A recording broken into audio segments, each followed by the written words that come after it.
اعوذ باللہ من الشیطان اللعین الرجیم بسم اللہ الرحمن الرحیم الحمد للہ وکفا وسلام علی عبادہ الذین اصطفی درود بھیجئے محمد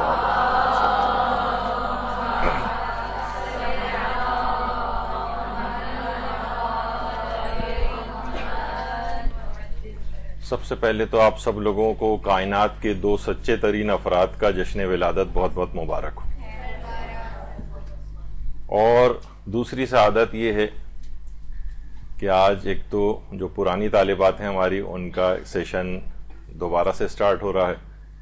کچھ نئی آنے والی طالبات کی سب سے پہلی کلاس ہے. ذاکرات ٹریننگ پروگرام کی جو خواتین ہیں ان کی آج سرٹیفکیٹس وغیرہ کی تقسیم ہوگی. ان کے لحاظ سے بھی خوشی کا دن ہے. تو بہت ساری یہ خوشی کی مناسبتیں آج کے دن جمع ہو گئی ہیں. اور خود علم دین جب سب لوگ آپ گھر سے نکل رہی تھیں تو اس وقت فرشتوں کی کچھ صدائیں ہیں جو ہم ہر دفعہ پہلی کلاس کے اندر ضرور نقل کرتے ہیں کہ ہر شخص کے دروازے پر دو فرشتے ہوتے ہیں.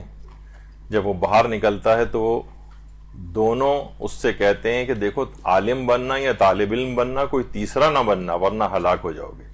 پیغمبر اکرم صلی اللہ علیہ وآلہ وسلم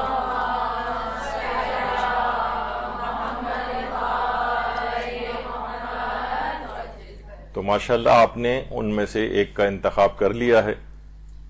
طالب علم ہونا اور مستقل مزاجی کے ساتھ یہ سفر جاری رہا تو اس میں پہلی کیٹیگری میں عالمہ کے طور پر بھی کبھی آپ کو ایسا خطاب ملے گا. اور اس کے ساتھ ساتھ یہ بھی امام زین العابدین علیہ السلام کے متعلق ملتا ہے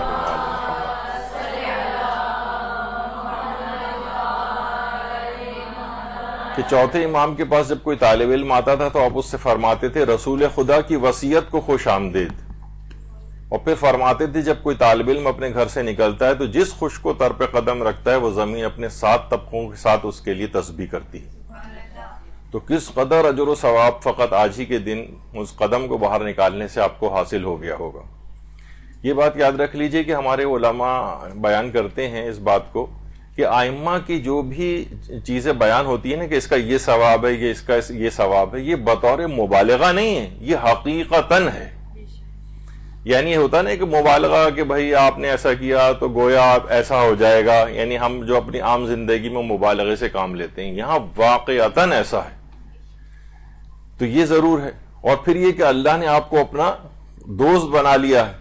جب خدا کسی بندے کو دوست رکھنا چاہتا ہے تو اس کے دل میں علم کی تڑپ پیدا کر دیتا ہے. اسی تڑپ کی وجہ سے تو آپ آج آرام کا دن ہوتا ہے، سکون کا دن ہوتا ہے، دیر تک سونے کا ایک لحاظ سے دن ہوتا ہے معاشرے کے اندر، لیکن آپ سب چھوڑ کے اور یہاں پر آئی ہیں علم کی تڑپ کی وجہ سے. اس کا مطلب ہے کہ پروردگار عالم کی نگاہ پسندیدگی آپ پر ٹھہری ہے. اور اسی طرح سے پیغمبر یہ بھی فرماتے ہیں کہ 3 لوگوں یعنی علماء، طالب علم اور سخاوت کرنے والوں کے لیے آسمان و زمین و ملائکہ اور لیل و نہار استغفار کرتے ہیں. یعنی استغفار کرنے کی ضرورت بھی پیش نہیں آتی آپ کو. یعنی آپ کا یہ عمل طالب علم ہونا، دینی طالب علم ہونا، یہ خود اس بات کا تقاضا ہوگا کہ زمین و آسمان و ملائکہ اور دن و رات آپ کے لیے استغفار کرتے رہیں گے. بغیر یعنی استغفار کے کچھ کلمات جاری کیے آپ کی مغفرت ہوتی رہے گی، فقط طالب علم ہونے کی وجہ سے. اسی طریقے سے دیکھیے اور بھی لوگ ہیں. آج ہم یہ تو نہیں کہتے کہ سب اس کیٹیگری میں، لیکن جو اپنی جوانی کو بس ایسی ضائع کر رہے ہیں فسق و فجور کے اندر. اور یہ تو ایک شخص پیغمبر کے قریب سے گزرا تھا جو آپ کے اصحاب میں سے تھا، اسے بعض لوگ کہا کرتے تھے یہ پاگل ہے، یعنی مجنون. تو رسول اللہ نے فرمایا پاگل نہیں ہے بلکہ یہ حق کو پا چکا ہے. سوائے اس کے کہ مجنون و پاگل وہ مرد و عورت ہیں جو اپنی جوانی کو اللہ کی نافرمانی میں برباد کرتے ہیں. یہ عام طور پہ جو پاگل وغیرہ آپ کو روڈوں پہ نظر آتے ہیں یہ تو ایک سائیکوسس، ایک مرض میں گرفتار ہے. یہ تو مرض ہے، ایک مرض ہے. تو اس کو کوئی اس کو پتھر مارنا یا اس کا مذاق اڑانا نہیں. اور دیکھا جائے تو ایک بیماری میں اصل پاگل وہ ہے کہ جو کہ اپنی جوانی کو اللہ کی نافرمانی میں برباد کر رہا ہے، اپنے وقت کو برباد کر رہا ہے. اور ہم تو ان ہستیوں کے ماننے والے ہیں کہ مولا علی اپنے سینے کی طرف اشارہ کر کے فرماتے تھے یہاں علم کا سمندر ٹھاٹے مار رہا ہے. اس کے طلبگار بہت کم ہیں اور عنقریب تم مجھے کھو کر پشیمان ہو جاؤ گے. تو ہم ان افراد کے ماننے والے ہیں کہ جن کے سینوں میں علوم کا سمندر ٹھاٹے مارتا تھا. سمندر سے ملے پیاسے کو شبنم، یعنی سمندر کے پاس کھڑے ہوئے ہیں اور اوس کے اوپر اس کا انتظار کر رہے ہیں کہ ہم پر اوس گرے. ارے بھائی پورا سمندر موجود ہے، اس کے پانی سے استفادہ کرو، یہ شبنم اور اوس کی فکر میں کہاں لگے ہوئے ہو.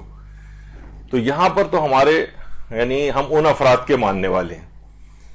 اور آیت اللہ شیخ وحید خراسانی نے بہت بہترین ایک اپنی مجلس میں ایک جملہ ارشاد فرمایا تھا امام حسین کے خون کے بارے میں. فرماتے ہیں ان کا بہنے والا خون امام حسین کا اس بدن مطہر سے نکلا ہے جو حامل اسم اعظم خدا ہے. اسم اعظم فرماتے ہیں 73 حروف ہے، جس میں ایک حرف جو ہے اللہ تعالی سے مخصوص ہے اور اس میں اس کے ساتھ کوئی شریک نہیں، یعنی وہ علم جو ہے وہ خاص پروردگار کا. اور باقی 72 حروف میں سے حضرت عیسیٰ کو فقط 2 حرف کا علم دیا گیا تھا، جس سے وہ مردوں کو زندہ کرتے تھے، جذام و برص کے مریضوں کو شفا دیتے تھے، خدا کے اذن سے پرندوں کو خلق فرماتے تھے. اور حضرت ابراہیم کو اسم اعظم میں سے 8 حروف کا علم دیا گیا تھا، اس سے زیادہ نہ تھا. لیکن تمام کے تمام 72 اسم اعظم کا علم امام حسین ابن ابی طالب کے قلب مبارک میں.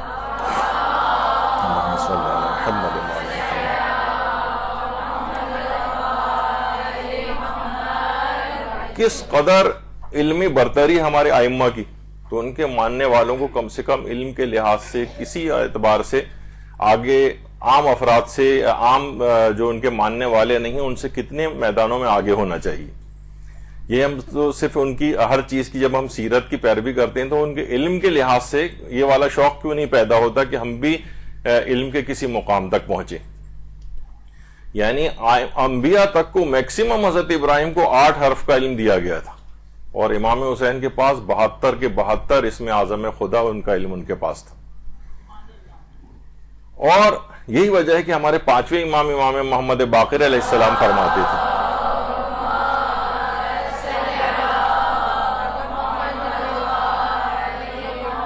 کہ میں صرف 2 حالتوں میں تمہیں دیکھنا چاہتا ہوں، یا تو عالم بنو یا پھر طالب علم بنو. تم ایسا کرو گے، نہیں کرو گے ایسا تو کوتاہی کے مرتکب ہوگے اور خود کو ضائع کر دو گے. جو خود کو ضائع کر دیتا ہے وہ گناہگار ہوگا، گناہگار جہنم میں جائے گا. اور پھر فرمایا قسم اس ذات کی جس نے محمد مصطفیٰ کو برحق مبعوث فرمایا. یعنی امام نے قسم کھا کر کتنی تاکیدن یہ بات کہی ہے کہ میں تمہیں صرف 2 حالتوں میں دیکھنا چاہتا ہوں. یعنی کوئی دن ہمارا ایسا نہ گزرے کہ جس میں ہم علم کو حاصل کیے بغیر ایسے ہی گزار دیں، ورنہ کوتاہی کے مرتکب ہوں گے اور گناہوں میں مبتلا ہوں گے اور انجام جہنم کی طرف جائے گا. تو اس وجہ سے کوئی سا بھی دن ایسا نہیں ہونا چاہیے ہمارا. اور ہمارے 7ویں امام موسیٰ کاظم علیہ الصلوۃ والسلام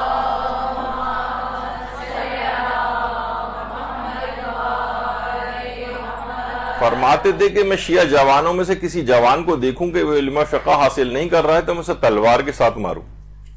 یعنی بہت سخت والا جملہ، یہ نہیں کہ واقعی اس کو مار کے قتل کریں، بلکہ یہ انتہائی سخت تعدیبی ایک جملہ امام نے فرمایا کہ میں کسی جوان کو دیکھوں کہ وہ نہیں حاصل کر رہا ہے، یعنی حلال و حرام کا علم حاصل نہیں کر رہا ہے تو میں اس کو ماروں. تو یہ سب چیزیں ایسی ہیں کہ جو ہمیں جن کا بہت خیال رکھنا چاہیے. فرشتے پاؤں آپ کے پر بچھا رہے ہیں آپ کے پاؤں میں، اور یہاں تک اس کی تاکید آئی ہے کہ دور دراز کے مقامات تک بھی جانا پڑے، چین علم حاصل کرو خواہ چین کیوں نہ جانا پڑے. تو ولو بالسین، اس زمانے میں ظاہر عربی زبان میں چے وغیرہ تو ابھی بھی نہیں ہوتا ہے، تو چین بہت دور کی مسافت کو کہا جاتا تھا. علم حاصل کرنے کے لیے دور دراز کے مقامات پر بھی جانا پڑے تو تمہیں چاہیے کہ وہاں تک جاؤ. بہت سے لوگوں نے اس کا الگ الگ تعبیرات نکالی ہیں، لیکن ایسی کوئی چیز ثابت نہیں ہے کہ اس زمانے میں سین سے مراد جو ہے وہ نجف ہوا کرتا تھا وغیرہ. تو یہاں اس سے دور دراز کی تعبیر ہے کہ کہاں، یعنی ہمارے ہاں تو یہ ہوتا ہے کہ ایک ہی محلے میں ہونے کے باوجود بہت سے افراد کو توفیق نہیں ملتی ہے کہ علم حاصل کریں. اپنے گلی محلوں میں مدارس کھلے ہوئے ہیں، وہاں پر جائیں، مساجد کے اندر جہاں درس ہو رہے ہیں. اور یہاں پر اتنی بڑی تعبیر آئی ہے کہ علم حاصل کرو خواہ چین ہی کیوں نہ جانا پڑے. اور 1 سال کی عبادت سے بہتر ہے صرف ایک حکمت کا کلمہ، ایک حکمت کا کلمہ سننا. تو جب درس و تدریس سے انسان وابستہ ہوتا ہے تو کتنے ایسے کلمات اس کو ملتے ہیں. علمی گفتگو کو تسبیح الہی قرار دیا گیا ہے. یعنی آپ یہ تسبیح کا آپ کو ثواب ملتا رہتا ہے. جتنی دیر آپ کتاب پڑھتی ہیں، جتنی دیر آپ درس میں بیٹھتی ہیں، جتنی دیر آپ تعلیم حاصل کرتی ہیں، گویا خود بخود ایک کاؤنٹر چل رہا ہے تسبیح کا پروردگار کی، اور وہ آپ کے نامہ اعمال میں اس طرح سے لکھا جاتا ہے. طالب علم ہر وقت اللہ کی مہربانیوں میں ڈھکا ہوا ہوتا ہے. اب میں معصومین کے نام اس وجہ سے نہیں لوں گا کیونکہ ظاہر ہے پھر مسلسل آپ لوگ درود پڑھیں گے، تو اجتماعی طور پر ایک پڑھ ہی دیجیے ابھی. اللہم صلی علی محمد و آل محمد.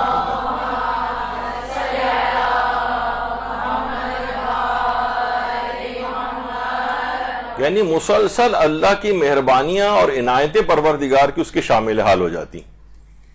اور ایسا ہے طالب علم کا احترام کرنا، عالم دین یا طالب علم کا، کہ جیسے 70,000 انبیاء کا کسی نے احترام کیا. اور ہمارے ہاں معاشرے کے اندر ظاہر ہے کہ آپ دیکھتے ہیں کہ طالب علم انتہائی ایک پسا ہوا سا ایک طبقہ جو شمار ہوتا ہے. کسی بھی جگہ وہ کہے کہ میں کسی مدرسے میں پڑھتا ہوں، کوئی اس کو اہمیت دینے کو تیار نہیں ہوتا، ایک حقارت کی نگاہ سے اس کو دیکھا جاتا ہے. جبکہ اصلاً کیا ہے، یعنی یہ آپ کے سامنے دیکھیں، آیت اللہ صافی گل پائگانی کا فریقی ابتدائی طالب علم کے بالکل اس کے ہاتھوں کا بوسہ لے رہے ہیں. معلوم ہے کہ 70,000 انبیاء کے احترام کا ثواب دلوانے والا یہ کام ہے. تو اپنی طالب علم بھی اپنی حیثیت کو پہچانے اور ایک فطری طور پر ایک احساس کمتری کا جذبہ اپنے اندر نہ رکھیں کہ میری تو کوئی اچیومنٹ ہی نہیں ہے، میں تو بس ایک معمولی سی بس مدرسے میں پڑھنے والی ایک طالبہ ہوں. تو یہ ایسا نہیں ہے. یعنی اللہ کے نزدیک دیکھیے کس قدر اجر و مقام ہے. اور علمی مذاکرے کو کہا ہے ہمارے پانچویں امام نے کہ یہ درس ہوا کرتا ہے، اور درس بہترین نماز ہے. یعنی اس درس کو حاصل کرنا گویا ایسے ہی کہ جیسے آپ نماز پڑھ رہی ہیں. تو اس لحاظ سے بھی حضرت امیر المومنین علیہ الصلوۃ والسلام ارشاد فرماتے ہیں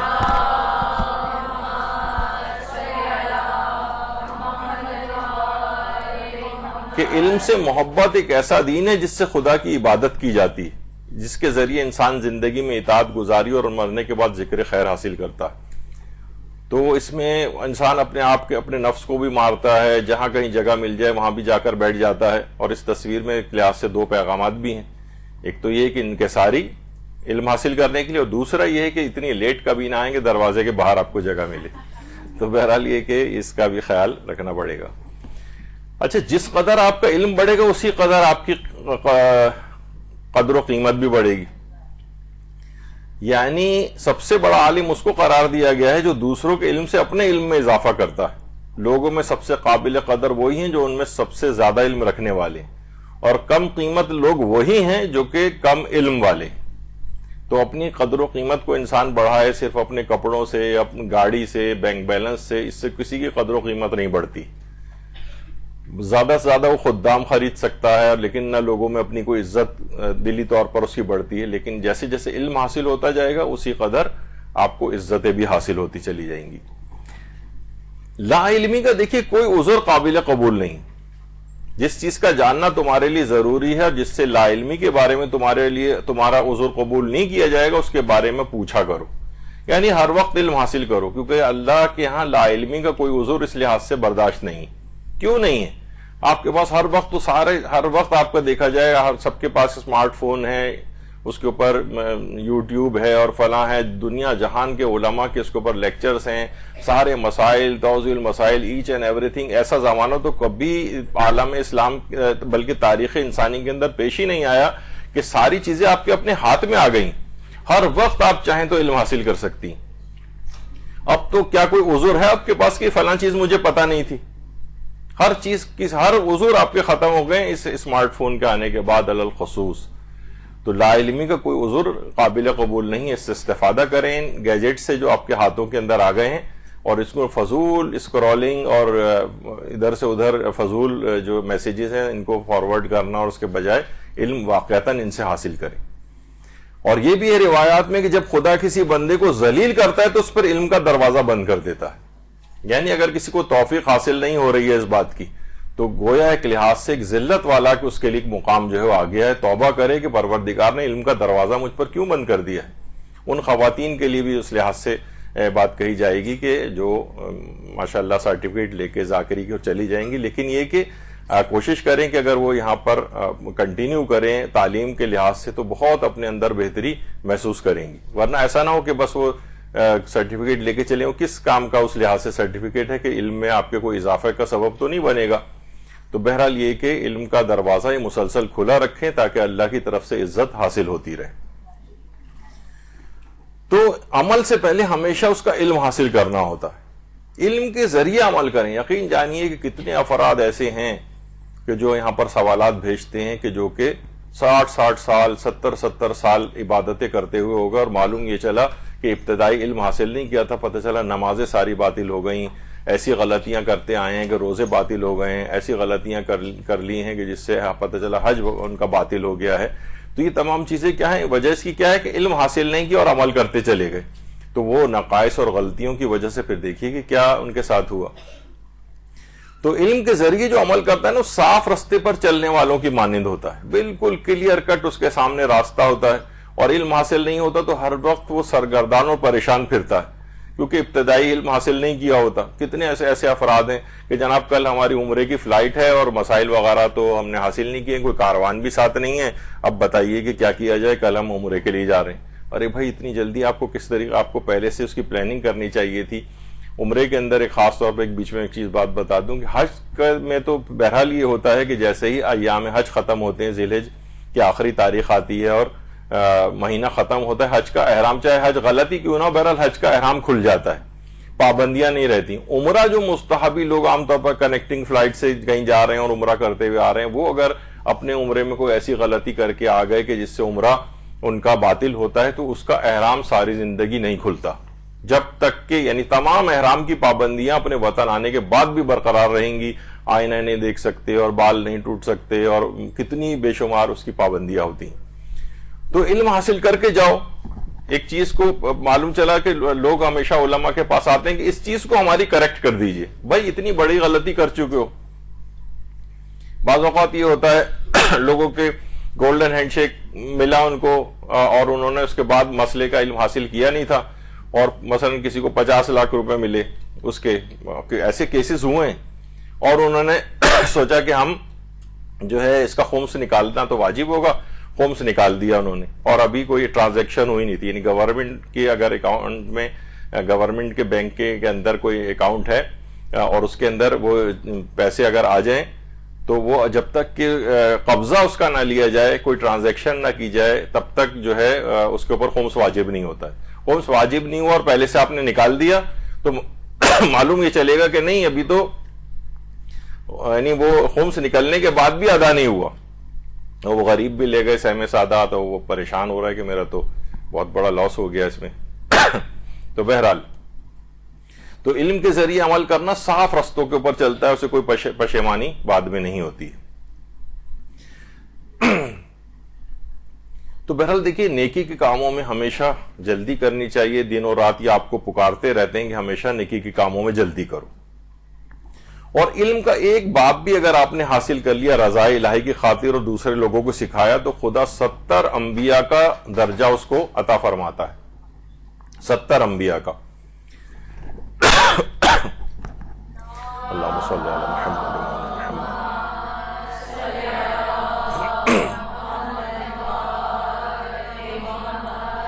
اچھا اس کی بھی پرواہ نہ کریں. بعض اوقات ہوتا ہے کہ بھائی طالب علموں کے ساتھ کہ ہم کھائیں گے کمائیں گے کیسے، اور ایک دم سے شروع میں جب وہ بیچارہ کسی مدرسے میں جاتا ہے نا تو اس کے گھر والے اور دیگر افراد بھی کہتے ہیں کون سی راہ کا تم نے جو ہے وہ انتخاب کر لیا ہے، تم کھاؤ کماؤ گے کہاں سے، اپنے بیوی بچوں کو کیسے پالو گے. تو یہ بات یاد رکھ لے کہ پیغمبر اکرم صلی اللہ علیہ وآلہ وسلم فرماتے ہیں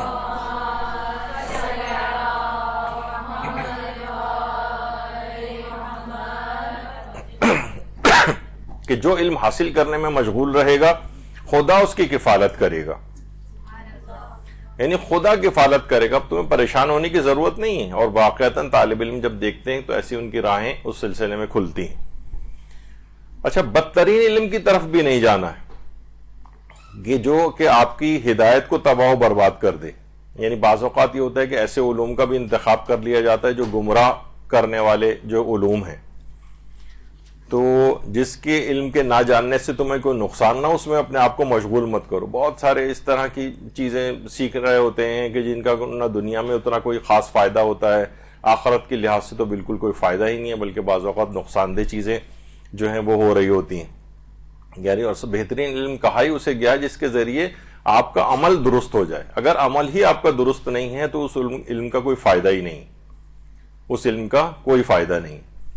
اور پسترین علم اس کو کہا گیا ہے جو آپ کی زبان پر رہ جائے, اعضاء و جوارح سے ظاہر ہی نہ ہو, بس آپ زبان سے کہہ رہی ہیں اور آپ کا عمل اس کے بالکل برخلاف جا رہا ہے, اصلاح نہیں کر رہا ہے, تو وہ گویا وہ علم گمراہی ہے. بظاہر تو آپ علم حاصل کر رہی ہیں لیکن گمراہی. جب بھی کہا جاتا ہے کہ سب سے مفید علم جو ہے وہ ہے کہ جس کے بغیر کوئی عمل قبول نہ ہو, اور اسی طریقے سے جس طرح گدھے کے اوپر کتابیں لاد دی جاتی ہیں بالکل اس طرح سے ہو جاتا ہے. یعنی آپ کے اندر اثرات اس کے آ نہیں رہے ہیں علم کے, اور آپ بس نہ اصطلاحوں کا علم آپ نے حاصل کر لیا ہے اور بڑی بڑی باتیں آپ کو کرنی آ گئی ہیں اور تقریریں آپ کرنے لگی ہیں, لیکن علم آپ کے عمل سے جھلک نہیں رہا ہے. تو پوری کوشش یہ ہونی چاہیے کہ جس قدر علم بڑھے اتنی آپ کی توجہ آپ کے نفس کی طرف ہونی چاہیے, اور اتنی ہی کوشش کریں کہ میں کسی طریقے سے اپنی ذات. طالب علم کے ساتھ کیا ہوتا ہے, بڑے ہو کر کیا بنوں گا, کہتا ہے ڈاکٹر بنوں گا, انسانیت کی خدمت کروں گا. طالب علم سے پوچھیں, وہ کہتا ہے کہ جناب میں عالم دین بنوں گا اور معاشرے میں کے اندر تبلیغ کروں گا. یعنی کسی بھی کے اندر یعنی پہلے ہی سے وہ ایک مقتدی اور رہنما بننے کی ٹھان لیتا ہے, جبکہ علم کا پہلا کام کیا ہے, اپنی نفس کی اصلاح کرنا. اپنے آپ کا سب سے پہلے سوچئے کہ آپ کے اندر اپنے کیا تبدیلی آ رہی, کہ کیا ہے وہ کہ وہ دوسروں کو نصیحت اور خود میاں فضیحت. یعنی دوسروں کو تو آپ نصیحت کر رہے ہیں اور خود جو ہے بالکل اپنے آپ سے غافل. علم بڑھتا ہے تو اپنے اندر ترقی ہونی چاہیے. جو چیز بھی آپ حاصل کریں کوشش کرتی جائیں کہ اس کو لکھتی جائیں. کتنی ایسی چیزیں ہیں, یقین کریں آج سے 30-35 سال پہلے بھی جو ہم اپنے اساتذہ سے پڑھتے تھے اس کے نوٹس آج تک سنبھال کے رکھے ہوئے ہیں, اور وہ بالکل ابھی بھی ان کو دیکھنے کی بار بار ضرورت پیش آتی کہ واقعتاً وہ کام آنے والی چیزیں. کتابیں تو بے تحاشا آپ خریدتی جائیں گی بعد میں, لیکن وہ جو اپنے ہاتھ سے لکھی ہوئی چیزیں جو ہیں وہ ایک بہت بڑا ایک سرمایہ آپ کے پاس رہے گا, کیونکہ ظاہر سلیکٹڈ چیزیں. کتابوں میں تو ہر چیز آپ کھول کے اتنی جلدی مراجعہ بھی نہیں کر سکتی اس سے, لیکن اپنے نوٹس کھول کے فوری طور پر آپ چیزوں کو دیکھ سکتی ہیں. اور پروردگار نے جس نے قلم کے ذریعے تعلیم دی, وہ انسان کو وہ سب کچھ بتا دیا جو اسے معلوم نہیں تھا. تو قرآن کے اندر بھی پروردگار نے قلم, تو اس قلم کا استعمال کریں آپ کہ لکھیں ان چیزوں کو, اور کوشش کریں کہ اب ایک بہت ہی بڑا ایک فتنے کی حد تک یہ چیز ہوتی جا رہی ہے, وہ یہ کہ کتابوں سے یعنی جو افراد شغف بھی رکھتے ہیں وہ بھی صرف موبائل فون کے اندر چیزیں, چٹکلے ٹائپ کی چیزیں وہ صرف پڑھ رہے ہیں. کتابوں کو پڑھنے کی طرف ہی کوئی نہیں جا رہا ہے. کتب بینی انتہا سے زیادہ کم ہوتی چلی جا رہی, اور آگے تو یہ نظر آ رہا ہے کہ شاید کہیں بالکل ہی ختم نہ ہو جائے. اس کو زندہ کریں. اصل علم جو ہے کتابوں میں ہے. موبائل فون سے شاذ و نادری ایسا کوئی استفادہ آپ کر سکتی ہیں, اور سوائے چند پیج سے زیادہ آپ ان موبائل فونوں کے اندر نہیں پڑھ سکتی کسی بھی چیز کے. تو کوشش کریں کہ کتابوں سے استفادہ کریں. لائبریری یہاں پر بھی ہے, اس پہ گرد و غبار جو ہے ہر مہینے 2 مہینے بعد صاف کروانا پڑتا ہے. تو یہ بجائے اس کے کہ وہ اسی طرح سے گرد و غبار چڑھتا رہے, آپ ان سے استفادہ کریں کتابوں سے. کتابوں کو اصل میں علماء کا باغ کہا گیا ہے. جس طرح باغ گارڈن میں آ کے انسان تر و تازہ ہو جاتا ہے نا, اسی طریقے سے کتابیں بھی ہیں, علماء کا باغ ہیں. اور یہ ہے کہ سمجھے سے اجڑ جاہل گوار یہ اس خیمے کتاب کے اندر داخل ہوتے ہیں, وہاں سے پڑھ لکھ کر اور دوسرے دروازے سے جب نکلتے ہیں تو ایک شخصیت میں نکھار آ چکا ہوتا ہے. چاہے دنیاوی علم ہو چاہے دینی علم ہو, یہ ان کتابوں ہی کے ذریعے ممکن ہے. یہ موبائل فون کے نیچے سے نکلنے سے حاصل نہیں ہوگا, آپ کو کتابوں کے ذریعے سے حاصل ہوگا. اور عالموں کو اگر آپ دیکھیں واقعتاً آیت اللہ مرشی نجفی, یعنی کہا جاتا ہے کہ ایشیا کی سب سے بڑی لائبریری انہوں نے قائم کی, اور مالی اعتبار سے اس قدر کمزور تھے ذاتی مالی اعتبار سے کہ پوری زندگی ایک دفعہ بھی حج واجب نہیں ہو سکا تھا. حج نہیں کیا تھا آیت اللہ مرشی نجفی نے. اور لیکن کیا ہے کہ اتنی بڑی لائبریری جو ہے وہ انہوں نے اس لحاظ سے قائم کی. ہر وقت کتابوں کے درمیان بیٹھے رہتے تھے, اور یہی وجہ ہے کہ انہوں نے وصیت کی تھی کہ جہاں میری قبر, حالانکہ معصومہ قوم سلام اللہ علیہ,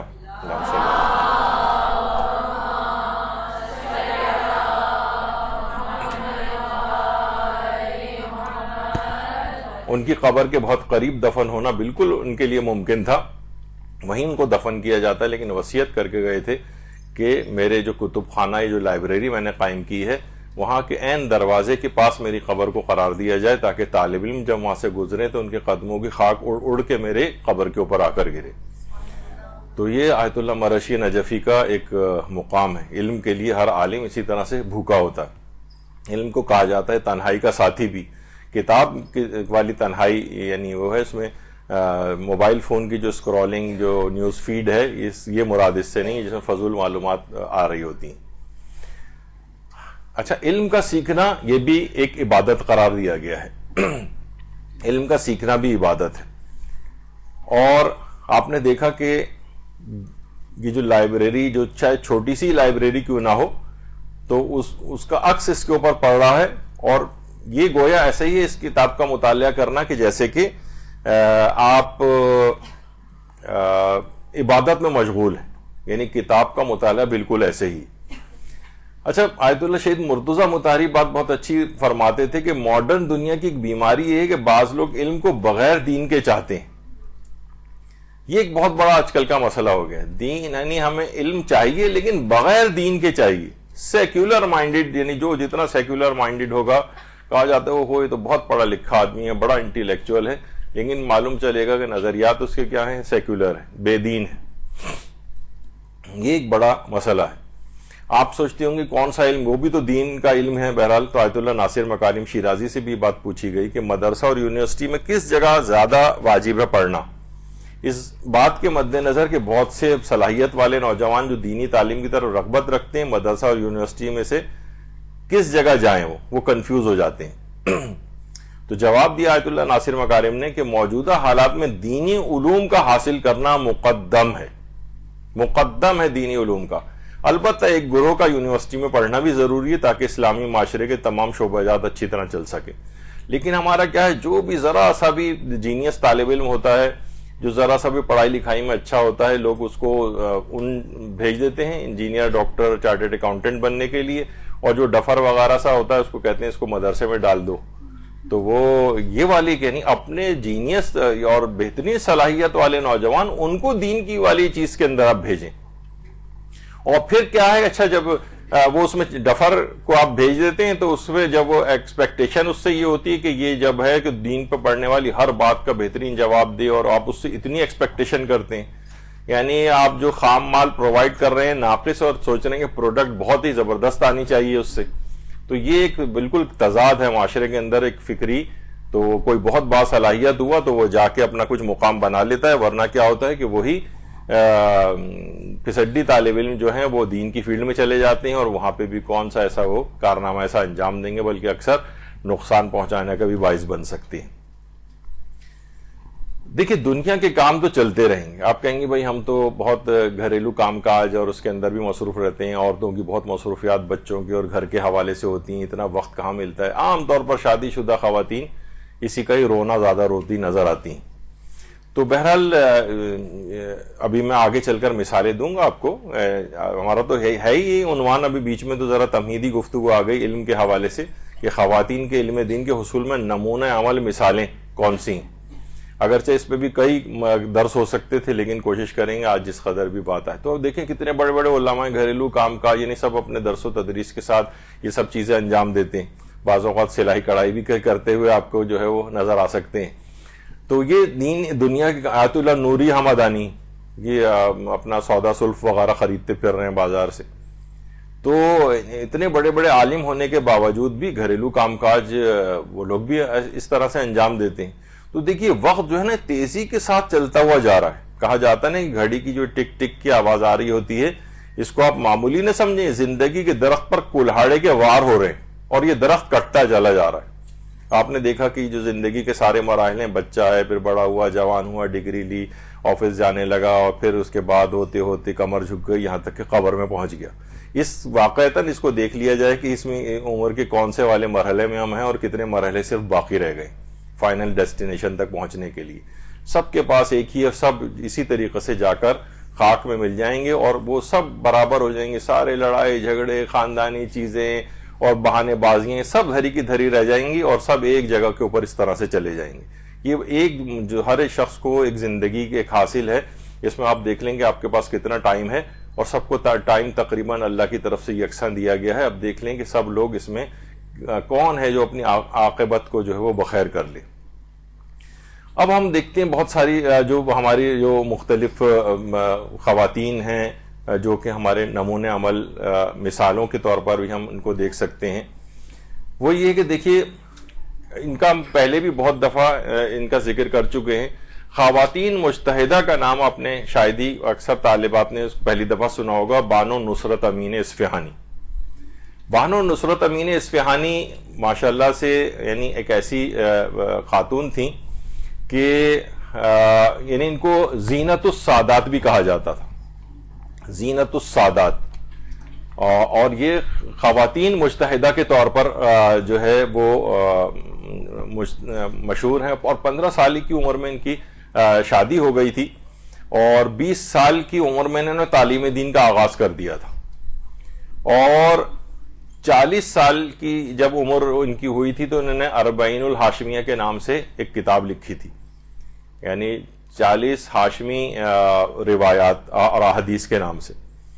اور یہ کتاب جب نجف اشرف پہنچی تھی تو ایک بڑا ایک اس کا خیر مقدم کیا گیا تھا, اور ان کی علمی صلاحیتوں کو نجف میں بھی جو ہے وہ تسلیم کیا گیا تھا. تو اس کے بعد جیسے جیسے زندگی آگے بڑھی تو انہوں نے 15 والیوم کے اندر یعنی پہلی خاتون مفسرہ قرآن ہے جنہوں نے پوری تاریخ اسلام میں تفسیر قرآن لکھی. مخزن العرفان کے نام سے انہوں نے تفسیر قرآن بھی لکھی. تو وہی زندگی جس طریقے سے ہمارے ہاں بزرگ خواتین وغیرہ کی اتنی عمر ہوتی ہے, لیکن اتنا علمی مقام حاصل کیا کہ علماء نے مراجع نے ان کو اجازت اجتہاد دی. اور یہ ظاہر ہے کہ خاتون ہونے کی وجہ سے یعنی عورتوں کی جو ذمہ داریاں ہوتی ہیں جس انداز کی گھریلو, اور اس میں مرجع تقلید نہیں ہو سکتی ہیں, وہ زیادہ تر ہمارے علماء اور مجتہدین کا یہ کہنا ہے. لیکن یہ کہ علمی لحاظ سے اجتہاد کے درجے تک تو پہنچ سکتی ہیں. تو ان کا جو انتقال ہے بانو نصرت امین مجتہدہ کا 1983 میں ان کا انتقال ہو چکا ہے. اور اس قدر علمی بلند ترین مقام پہ کہ کتنی کتابیں جو ہیں انہوں نے لکھی ہیں. اور اصفہان میں ان کی قبر ہے. تو وہ جس طرح میں ہمیشہ ہی ان کے متعلق جب ذکر ہوتا ہے تو ایک چیز کا ذکر آپ کے سامنے کرتا ہوں کہ شاید آپ کے دماغ میں یہ خیال آتا ہو کہ بھائی بانو نصرت امین ایران کے ماحول میں وہاں پر تھیں, اور وہاں پہ خواتین بس پڑھائی لکھائی کے اندر مصروف رہتی ہیں, گھریلو زندگی کوئی ایسی خاص ان کی ہوتی نہیں ہے. 8 بچے تھے بانو نصرت امین اصفہانی کے, اور 8 میں سے 7 بچے انتقال کر گئے تھے. ایک ایک کر کے انتقال کرتے گئے, صرف ایک بچہ غالباً ان کا صرف بچا تھا. تو بانو نصرت امین اصفہانی, اور اتنا علمی بلند مقام کو حاصل کیا. اور اصفہان میں ان کا ایک مزار بھی ہے, ایک قبر مبارک ہے, یعنی خاتون مجتہدہ ہونے کے لحاظ سے.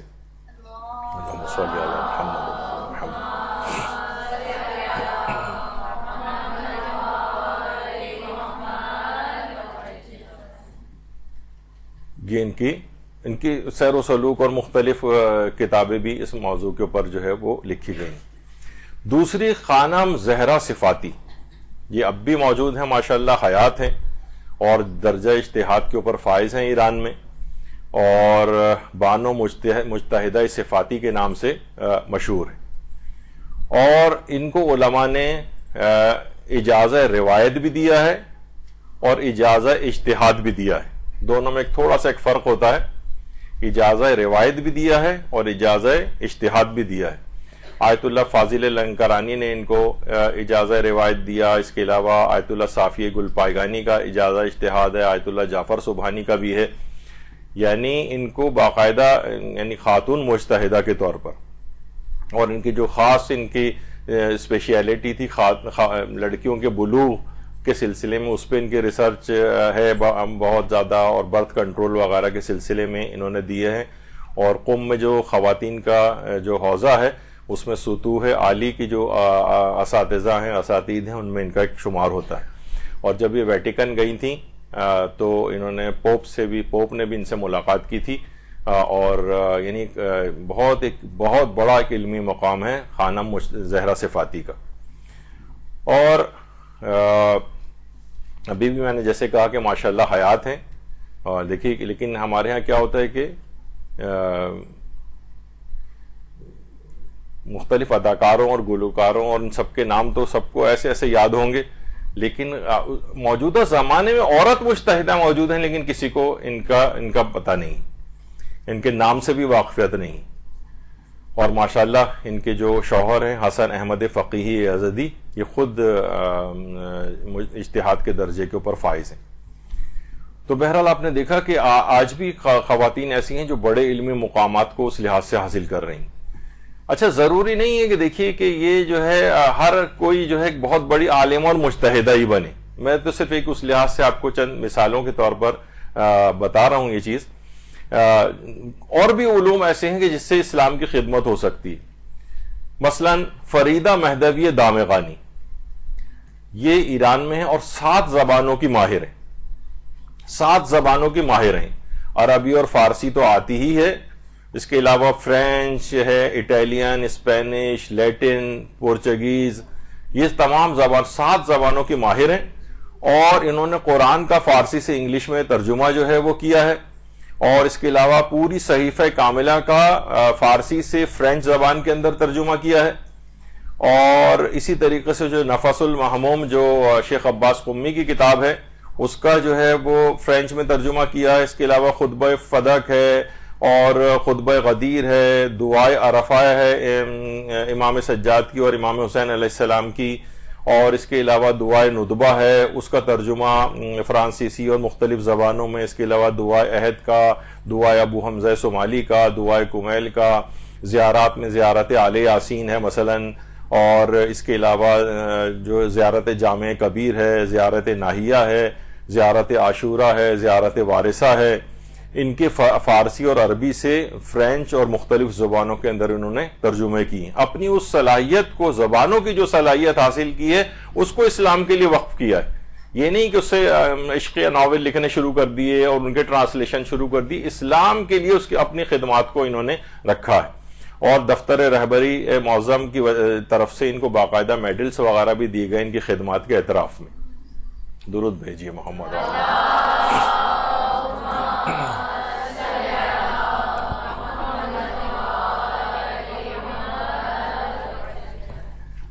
تو اچھا اب دیکھیے یہ آپ کو اچھے لوگوں کی کارنامے اس وجہ سے بھی بتائے جا رہے ہیں کہ خود بھی اچھے لوگوں میں اپنا ایک مقام بنائیں.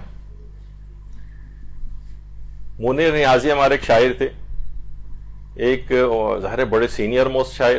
تو ان سے آ کر کسی نئے شاعر نے جو بے ڈھنگا قسم کا شاعر تھا اس نے آ کے کہا کہ آپ نے میری بھی شاعری سنی، اوروں کی بھی شاعری دیکھی ہوئی ہے اور پڑھی ہے، آپ بتائیں کہ ان تمام شعراء میں میرا مقام کیا ہے. تو انہوں نے کہا کہ تمہارا مقام تمام شعراء میں وہی ہے جو 1,24,000 انبیاء میں غلام احمد قادیانی کا ہے. تو یعنی مقصد ہے کہ آپ کی شہرت جو ہے نا اچھے لوگوں کے اندر شامل ہونا چاہیے، نہ کہ اپنے علوم اور جو چیزیں آپ حاصل کرتی ہیں اس میں کوئی منفی شہرت کی طرف والے آپ کا آئیڈیل بن جائیں اور آپ انہی کی پیروی کرنے لگیں. جو بھی صلاحیت جس کے اندر بھی پائی جاتی ہے، اب ضروری نہیں ہے کہ مثلا آپ کہیں گے نہیں جناب ہم یہ جو ہے انہی فریدہ مہدوی دامغانی کی طرح سے صرف زبانوں کا علم حاصل کرنے لگیں. کوئی بھی، یہ تو ایک مثال میں نے آپ کے سامنے رکھی ہے کہ اگر ہر شخص عالمہ اور مجتہدہ بھی نہیں بن سکتا، ہر شخص اتنی زبانیں بھی نہیں سیکھ سکتا مثلا، یا اس کا ایپٹیٹیوڈ نہیں ہے، دلچسپی نہیں رکھتا ہے، تو آپ کے اندر جو بھی صلاحیت. اچھا یہاں صلاحیت کیا ہے کہ ہم سوچتے ہیں کہ بس صرف نوحہ اور مرثیہ پڑھنے کی، وہ بھی ایک بہت بڑی چیز ہے اور اچھی بات ہے کہ انسان اپنی آواز سے بھی جو ہے دین کی خدمت کرے، لیکن یہ بہت ہی ایک آسان اور ہر اس میں کوئی نہیں. ابھی یہاں سے آپ سے کہا جائے کہ جناب ایک ایک لڑکی آئے اور کچھ نہ کچھ پڑھے تو ہر کوئی کسی نہ کسی آواز میں بہرحال وہ قصیدہ وغیرہ پڑھیں گی بھی آپ اس کے بعد جو میلاد ہوگا. تو وہ تو اس طرح سے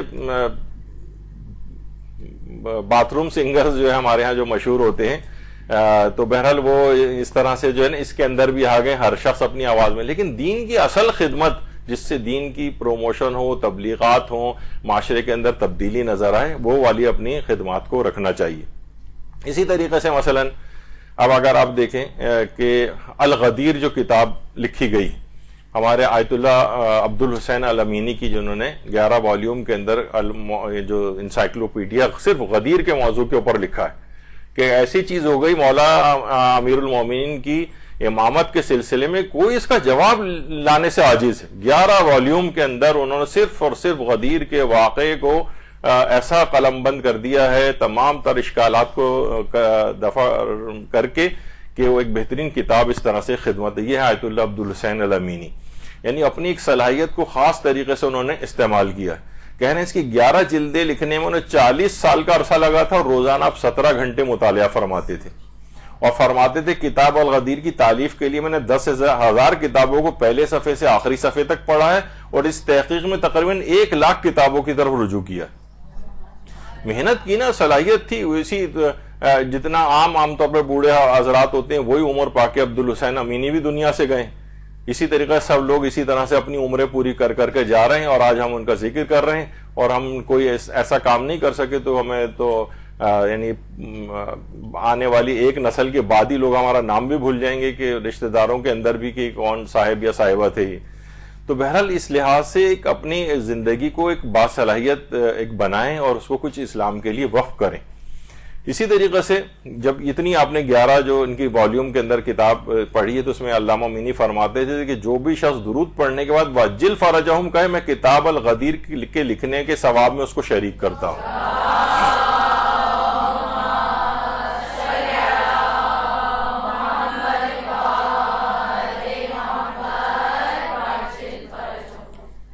اور خالی یہی نہیں کہ علم کے لحاظ سے عبادات بھی اس قدر زیادہ تھیں کہ جب یہ کبھی جاتے تھے حرم امام علی رضا علیہ السلام میں تو ہر رات 1000 رکعت نماز پڑھتے تھے. اللہم صلی علی محمد و علی محمد.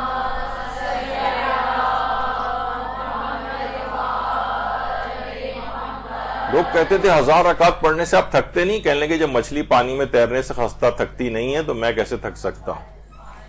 تو بہرحال عبادات کے اندر بھی اسی طریقے سے ہونا چاہیے. اور پھر جب انڈیا گئے تھے اور وہاں کی جو لائبریریز ہیں وہاں سے انہوں نے بہت زیادہ استفادہ کیا تھا. کئی سال یہ وہاں پر رہے تھے اور ان کے متعلق جملہ مشہور ہے جو ہر دفعہ ہم پیش بھی کرتے ہیں کہ جب پوچھا گیا کہ انڈیا کا موسم کیسا تھا تو کہنے لگے مجھے معلوم نہیں, میں تو بالکل الگ صبح چلا جاتا تھا اور رات گئے وہاں سے واپس آتا تھا, مجھے تو یہ بھی پتہ نہیں کہ انڈیا کا موسم کیسا تھا.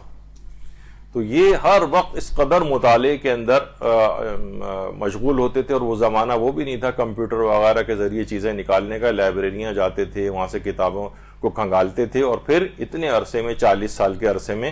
اور پھر ثواب اور فائدہ کیا ہوا, ان کے بیٹے ہادی امینی, یہ ان کے بیٹے, تو اپنے بابا کو خواب میں دیکھا تھا. کہا کہ بابا اس کتاب کو لکھنے کا کیا فائدہ آپ کو ملا ہے؟ تو انہوں نے فرمایا تھا علامہ امینی نے اپنے بیٹے سے کہ میں نے دیکھا کہ میں جنت میں ہوں اور حضرت امیر المومنین علیہ الصلوۃ والسلام اللہم صلی علی محمد و علی محمد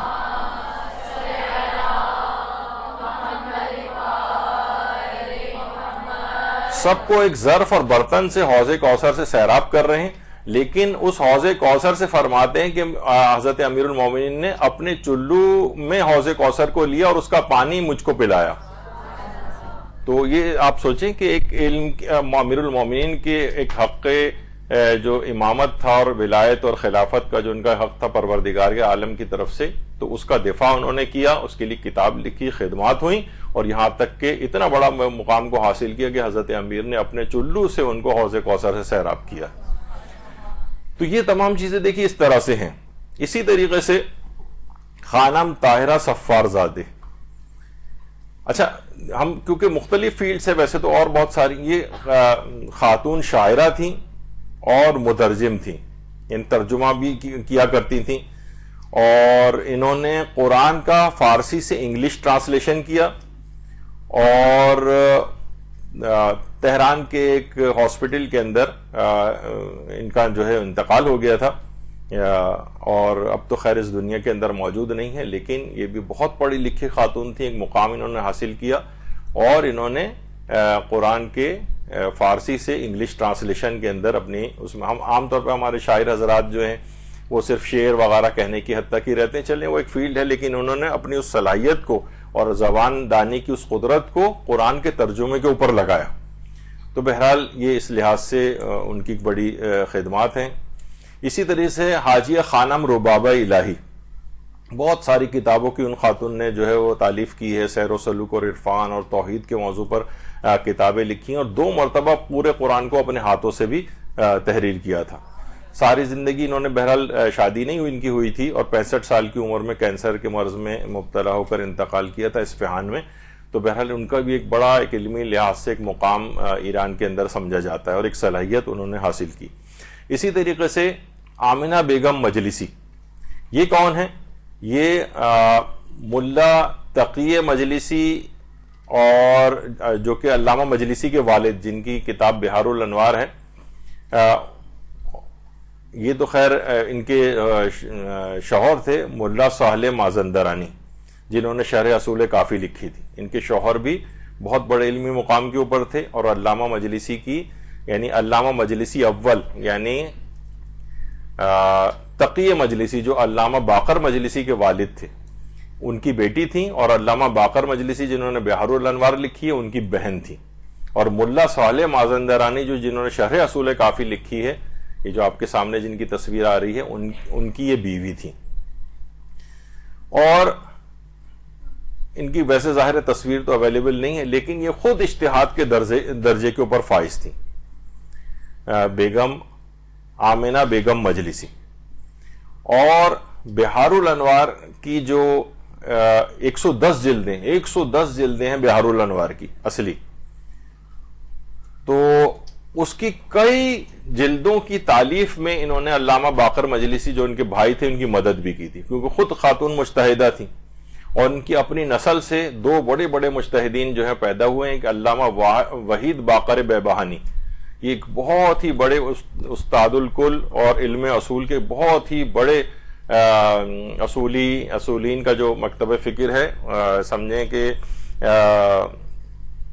جو اخباریوں کے مقابلے میں، اخباری وہ ہیں جو اجتہاد و تقلید وغیرہ کو نہیں مانتے، ایک زمانے میں ان کا بڑا زور تھا، تو آیت اللہ وحید باقر بیبہانی نے علمی طور پر اس گروہ کو شکست فاش دی تھی، اور اس کے بعد سے اخباریت بالکل ختم ہو کر رہ گئی۔ آج کل جو اخباری ادھر ادھر نظر آتے ہیں، یہ سب ایسی مسخرے ٹائپ کے ہیں، اور یعنی معاف کیجیے گا اس قسم کے جملے استعمال کر رہا ہوں، لیکن یہ کہ وہ اصلاً اخباری بھی نہیں ہیں۔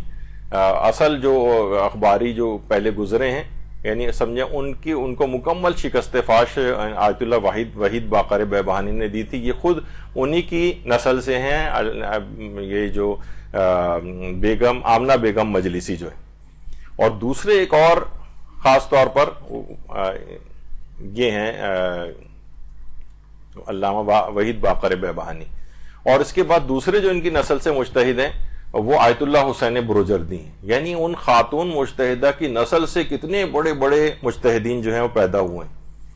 اور خود ان کے شوہر ملا صالح مازندرانی، یہ جب علامہ حلی کی کتاب قواعد الاحکام جو ہے وہ اس کی عبارات کو جب حل کر رہے تھے، تو اس کی عبارات کے حل کرنے کے دوران جب کسی مشکل میں پھنس جاتے تھے تو اپنی بیوی آمنہ بیگم مجلسی سے رجوع کرتے تھے کہ تم ان عبارتوں کو، علامہ حلی کی عبارتیں سمجھ میں نہیں آ رہی، ان کو حل کرو۔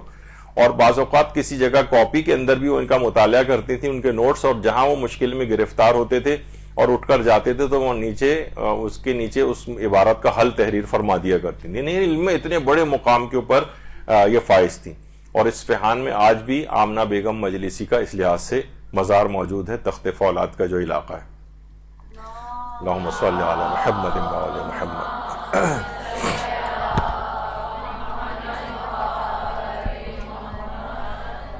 اور ہم علماء کی سیرت اس لحاظ سے دیکھیں تو مثلا یہی دیکھیں، میں نے کہا نا کہ ہم سب کو ایک ہی طرح کی تقریباً عمریں پروردگار نے دی ہیں، کم و بیش، کچھ تھوڑی بہت اوپر نیچے زیادہ، کچھ انہی کو حاصل کر کے کتنے بڑے مقام کو حاصل کر لیتے ہیں۔ آیت اللہ تقی بہجت، یہ بھی ہمارے عام بچوں کی طرح سے بچپن کے زمانے کی ان کی تصویر ہے، جس طرح گلی محلے کے اندر کھیلتے پھرتے ہیں بچے، لیکن یہ ان کے والد گرامی، والد ان کے کوئی بہت بڑے عالم وغیرہ نہیں تھے، لیکن ایسی خصوصیت، اتنی خدمت اپنے والد کی کرتے تھے، ان کے والد دعائیں دیتے تھے ان کو بچپن سے۔ ہمارے تو بچے والدین سے بھاگتے ہیں، ان کی کوئی خدمت، اب والدین خدمت لیتے بھی نہیں ہیں۔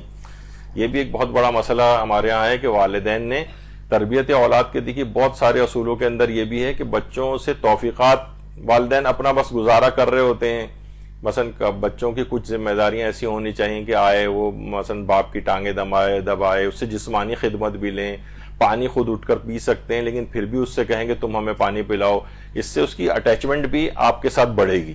وہ دور دور رہے گا، آپ اپنے سب کام خود کرتے رہیں گے تو بعد میں پھر بڑے ہونے کے بعد جب وہ خدمت آپ کی نہیں کرے گی، آپ نے خود ہی اس کی عادت ڈالی. اب یہ ہے کہ ظاہر جب وہ آتے تھے، اور اسی طریقے سے آیت اللہ مرشی نجفی جن کی ابھی لائبریری کا تذکرہ میں نے کیا تھا، وہ کہتے تھے کہ میں اپنے والد کو جگاتا اس طرح نہیں تھا جیسے ہمارے بچے آ کے جگاتے ہیں، ابا اٹھو مثلا اس طرح سے. وہ کہتے تھے میں ان کے تلووں پہ اپنے گالوں کو آ کر رگڑتا تھا، اور اس سے جب ان کی آنکھ کھلتی تھی تو ہمیشہ مجھے دعائیں دیتے ہوئے جو ہے وہ اٹھتے تھے میرے والد. اسی طریقے سے آیت اللہ تقی بہجت جو تھے وہ اپنے والد کی اس طرح سے بچپن میں خدمت کرتے تھے، اور پھر ظاہر ہے بچہ جب اولاد میں سے کوئی اس طرح خدمت کرے تو والدین کے دل سے فوری طور پر زبان سے بھی دعا نکلتی اور وہ مستجاب ہوتی ہے ان کے لیے.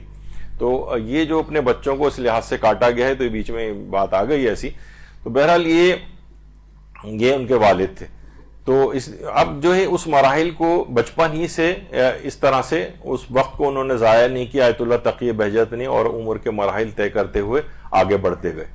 اچھا، ایک تصویر آیت اللہ سیستانی کے حوالے سے میں بتا دوں، اس وجہ سے کہ یہ جب بھی کبھی آیت اللہ سیستانی کے یہ بہت سی بڑی بڑی جگہوں کے اوپر یہ والی غلطی دیکھی گئی ہے. آیت اللہ سیستانی کے بچپن کی تصویر نہیں ہے، بلکہ یہ آیت اللہ علی حسینی میلانی کے بچپن کی تصویر ہے. یہ غلط طور پر ایک وہ ہو گئی ہے. یہ آیت اللہ سیستانی کی اصل میں ایکچول تصویر ہے.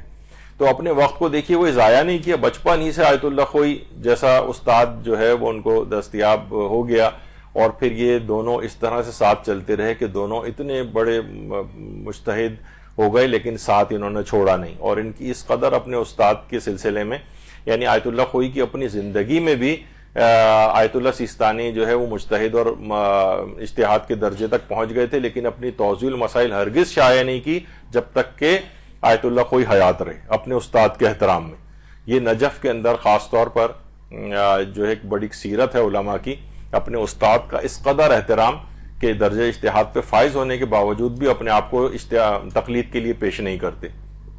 بعض علماء کی مثالیں ہیں کہ اپنے استاد سے آگے بڑھتے ہوئے اپنی توضیح المسائل وغیرہ ان کی زندگی میں ہی کی، تو بہرحال آثار وضیع ان کے اوپر ہوئے اور بہت جلد ان کو اس دنیا سے جانا پڑا. بہرحال ایک چیز ہوتی ہے، آثار وضیع ایک چیز کہلاتے ہیں، لیکن استاد کا احترام اس قدر کہ آیت اللہ سیستانی نے اپنے استاد آیت اللہ خوئی کی زندگی میں اپنی توضیح المسائل شائع نہیں کی تھی. اور بہرحال یہ کہ لیکن اب دیکھیں وہی ایک چھوٹا سا ایک بچہ جو آیت اللہ خوئی کے ساتھ بیٹھا ہوا ہے اور اس درجے کے اوپر جو ہے وہ فائز ہو گیا کہ آج دنیا کی بڑی بڑی طاقتیں بھی اس کے سامنے لرزہ بر اندام جو ہے وہ ہو گئی.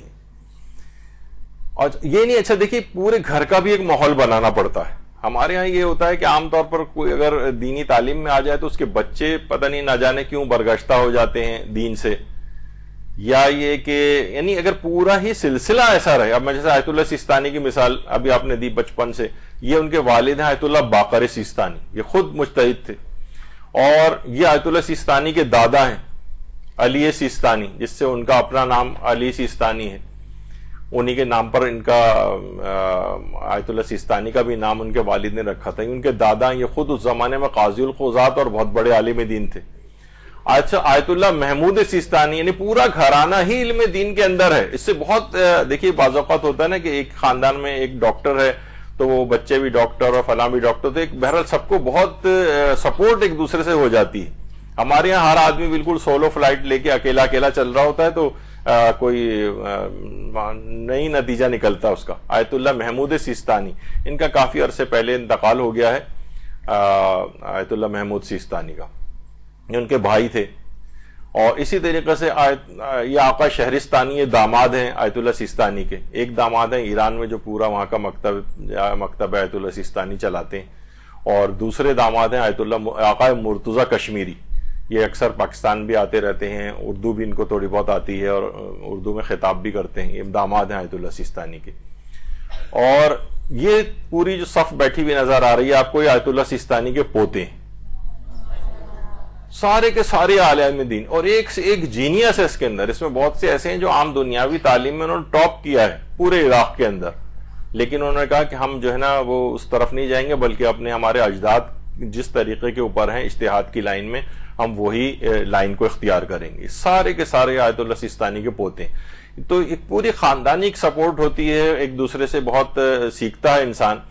اور صرف یہیں تک بات نہیں ہے، بلکہ آیت اللہ سیستانی کی جو نواسی ہیں ان کی شادی آیت اللہ خمینی کے پوتے علی خمینی سے ہوئی ہے. برابر میں تو شہرستانی داماد بیٹھے ہوئے ہیں، اور یہ جو ان کے برابر میں علی خمینی جو امام خمینی کے پوتے ہیں، ان کی شادی آیت اللہ سیستانی کی نواسی سے ہوئی. یعنی پھر یہ خاندان بھی ایسے رشتوں کے تلاش کرتے ہیں کہ جو کہ جہاں پہ یہ اس کی آبیاری ہو علم دین وغیرہ کی. یہ وہ بچے ہیں علی خمینی جو امام خمینی کے پوتے، چھوٹے سے. اب یہ آپ نے جو سے پہلے تصویر دیکھی، یہ بڑے ہو کے، اور پتہ بھی نہیں تھا کسی کو کہ یہ ایسی شخصیات کا جو ہے وہ داماد بنے گا کہ جو کہ تو بچپن سے ہی ایک طرف اچھی سمت کے اندر اولاد کو جو ہے ڈالنا ہوتا ہے. اس کی ہم نے ایک باقاعدہ ایک وہ بھی پوسٹ بھی بنائی تھی کہ امام خمینی کے پوتے علی خمینی کی شادی 2008 میں آیت اللہ سیستانی کی نواسی کے ساتھ نجف اشرف میں ہوئی تھی. آیت اللہ سیستانی نے خود اس نکاح کو پڑھا تھا. تو اس لحاظ سے یہ چیز ہے. اسی طریقے سے رہبر معظم، دیکھیے بچپن سے، اچھا یہ رہبر معظم کی بھی اگر آپ ویسے سوانے پڑھیں تو انہوں نے جو ابتدائی جو دینی کتابیں شرح امثلہ وغیرہ یہ اپنی والدہ سے پڑھی تھی. یعنی جو شرح امثلہ جو ابتدائی دینی کتاب، یعنی ابتدائی تعلیم جو ہے وہ بھی اپنی والدہ سے حاصل کی تھی. اس کا مطلب والدہ خود بھی اس لائن کے اندر تھیں، دینی علوم کی لائن میں. اور پھر ان کے اپنے بھی والد جواد خامنئی رہبر معظم کے، وہ خود ایک عالم دین تھے. اور آیت اللہ خوئی بیٹھے ہوئے ہیں، برابر میں آیت اللہ خوئی کے والد علی اکبر خوئی ہیں، اور ان کے برابر میں لیفٹ کے اوپر جو آپ کو نظر آ رہا ہے آیت اللہ خامنئی کے والد جواد خامنئی. تو آیت اللہ خوئی اور ان کے والد اور رہبر معظم کے والد یہ سب بھی آپس میں اس انداز سے دوست رہ چکے ہیں. تو قریبی افراد کے اندر، اور یہ رہبر معظم کے چاروں بیٹے بھی عالم دین ہیں، اور ان میں مصطفیٰ خامنئی جو کارنر پہ ہیں، ایک امکان اور اس طور پہ ان کا نام لیا جا رہا ہے کہ آئندہ رہبری وغیرہ کے حوالے سے ایک نام ان کا بھی آتا ہے. تو بہرحال مصطفیٰ خامنئی، تو بہرحال یہ یعنی علم دین کا جو سلسلہ ہے، نہیں ورنہ یہ بھی ہو سکتا تھا کوئی اس لائن میں چلا جائے، کوئی اس لائن میں چلا جائے، اور باپ اس لحاظ سے شہرت تو رکھتے ہیں، یہ لوگ بھی محنت وغیرہ نہ کرتے اور بس ایسے ہی ٹائم کو اپنا پاس کرتے. جیسے ہمارے ہاں بگڑے ہوئے جو بہت سارے افراد ہو جاتے ہیں، والد مقام پر ہے تو اولادیں نہ ان کی پڑھ لکھ کے دیتی ہیں نہ کچھ ہے. اور اسی طریقے سے یہ تمام دیکھیے جو ہمارے اتنے بڑے بڑے علماء، ہم نے ان کی باقاعدہ ایک پوسٹ بھی بنائی تھی، عظیم شخصیات کے خوش نصیب باپ. آیت اللہ خوئی کے والد علی اکبر خوئی، آیت اللہ بہجت کے والد محمود بہجت، آیت اللہ سیستانی کے والد باقر سیستانی، آیت اللہ خامنئی کے والد جواد خامنئی. یعنی یہ سلسلے نسل در نسل اس طریقے سے آگے بڑھ رہے ہیں. ہم دیکھتے ہیں کہ ہمارے ہاں قرب و جوار میں بھی دور دور تک آپ کو کوئی عالم یا دینی طالب علم نظر نہیں آ رہے ہیں اپنے اس میں. کوئی کسی لائن میں جا رہا ہے، کوئی کسی لائن میں جا رہا ہے. معاشرے کے اندر ایک عجیب سا ایک نفرت سی ایک علوم دینیا کے لیے ایک پیدا ہوئی ہوئی ہے، اور اس کی حقارت ایک ہے. تو اس کو کوشش کریں کہ جو خواتین خود ہی آ گئی ہیں اپنی اولادوں کو اس طور پر آگے ڈالیں. پتہ چلا او اے لیولز وغیرہ اس طرف جاتے ہیں، پڑھنے میں کوئی حرج نہیں ہے، بہت اچھی بات ہوتی ہے، لیکن یہ کہ اس کے بعد سے ایک ایسا پھر اس کا خود بخود ہی ان سسٹمز میں برین واش ہو جاتا ہے. آپ کو کچھ ایسا خاص کرنے کی ضرورت نہیں ہوتی. آپ مطمئن رہیں کہ ان سسٹمز کے اندر جب جائیں گے نا تو یا تو اتنا ویسا پیچھے سے ایک سپورٹیو بیک گراؤنڈ ہو آپ کا کہ وہ ان علوم کو حاصل کرتے ہوئے دینی علوم کی طرف آ جائیں، اپنی شارپنس کو اسلام کے لیے استعمال کریں. لیکن عام طور پر ہم دیکھتے ہیں معاشرے کے اندر ایسا ہو نہیں رہا ہے، نہیں ہو رہا ہے. اور وہی لوگ، تو یہ سب لوگ بھی تو افراد تھے، انہوں نے کوششیں کی ہیں، اور دیکھیں کہ خوش نصیب والدین نے اپنی خوش نصیب اولادیں آج پوری دنیا ان سے استفادہ کر رہی. تو یہ سب چیزیں. اچھا اب آ جائیے تھوڑی سی، کیونکہ ظاہر ہے کہ آپ خواتین جو ہیں اب علم دین وغیرہ کی اس لحاظ سے لائن میں آئی ہوئی ہیں. تو دیکھیے پڑھائی میں جو کمزور طالب علم ہوں ان کے لیے کچھ چیزیں ہدایت کے طور پر بھی ہیں کہ دیکھیے ہر صبح ناشتے کے وقت 100 مرتبہ اگر اس ذکر کو، جسے ذکر حضرت ادریس کہا جاتا ہے، اس کو اگر پڑھ لیا جائے 100 مرتبہ تو یہ کن ذہنی کو دور کرنے کے لیے بہت مجرب ہے. لا الہ الا انت یا رب کل شیء و وارثہ. تو تو اس ذکر کو شیخ طوسی نے مصباح المتحجد میں لکھا ہے. تو دینی طالب علم اگر صبح ناشتے کے وقت مثلا کوئی بھی آپ فروٹ بھی کھا سکتے ہیں اس پہ، یا جو بھی ناشتہ آپ اس لحاظ سے کر رہی ہوں، کیونکہ بہت سارے دل کو نورانی کرنے کے لحاظ سے انار کا بڑا جو ہے وہ فائدہ جو ہے بتایا گیا ہے. سیب یا اس طرح سے کوئی بھی چیز کھائی جا سکتی ہے فروٹس میں سے، کوئی نقصان نہیں ہے اس کا. کہا جاتا ہے صرف ایک ہی فروٹ ایسا ہے کہ جو ایک دفعہ ہی کھا لیا جائے تو پھر ساری زندگی اس کا نقصان رہتا ہے، اور وہ ہے کہ انسان اپنے نکاح کے چھوارے جو کھاتا ہے. تو بہرحال یہ ایک الگ ہے. تو ہر صبح ناشتے کے وقت 100 مرتبہ اس ذکر کا پڑھنا، یہ کسی بھی ناشتے یا فروٹ وغیرہ کھانے کی چیز پر پڑھا جا سکتا ہے. اچھا، طالب علموں کی ذہانت میں اضافے کے لیے کہ اگر کوئی طالب علم اس ذکر کو 40 روز تک روزانہ 1740 بار پڑھے تو وہ صاحب علم بن جائے گا. یعنی یہ 40 کا جو عدد ہے یہ بڑا ایک متبرک عدد ہے، اور بڑی اس کے اوپر ابھی کچھ ہی عرصے پہلے ہم نے 40 کے موقع پر مسلسل اس کی پوسٹیں لگائی تھیں کہ 40 کی عدد کے اندر کتنی حکمتیں ہیں اور بڑے اسرار ہیں اور اس کے اندر بڑی برکتیں ہیں. 40 کا جو عدد ہے تو اس میں ہے کہ 40 روز تک روزانہ 1740 مرتبہ اس ذکر کو پڑھے. اور اللہ کے یہ نام ہے المصور المبدی المعید المحی الممیت. تو اس کی عقل و فہم و ادراک میں اس قدر اضافہ ہوگا کہ پھر اسے کوئی چیز مشکل ہی نہیں لگے گی. تو اللہ کے ناموں کے بڑے برکات ہیں اس لحاظ سے، اور یہ ذہانت میں اضافے کا ایک عمل ہے، اس کو اس لحاظ سے پڑھا جائے. اور وہ تو اس میں آ گیا نا، یعنی ہاں، تو المصور المبدی المعید المحی الممیت، یہ 4 اللہ کے نام اگر 1740 مرتبہ روزانہ 40 روز تک پڑھے جائیں. اچھا، طالب علموں کی ذہانت کو بڑھانے کا ایک اور ہے کہ دن و رات میں 804 مرتبہ اگر یا سبوح ہو یا قدوس ہو پڑھے. علماء فرماتے ہیں کہ اس شرط کے ساتھ اس ذکر کو صبح ہونے سے پہلے پڑھے اور چوتھے روز صدقہ دے تو خدا اسے ایک ایسی کرامت عطا فرمائے گا کہ اس کی کن ذہنی دور ہو جائے گی اور اس کا ذہن بہت تیز ہو جائے گا. دن و رات میں 804 مرتبہ یا سبوح ہو یا قدوس ہو، اور یہ خاص طور پر صبح کو ہونے سے پہلے.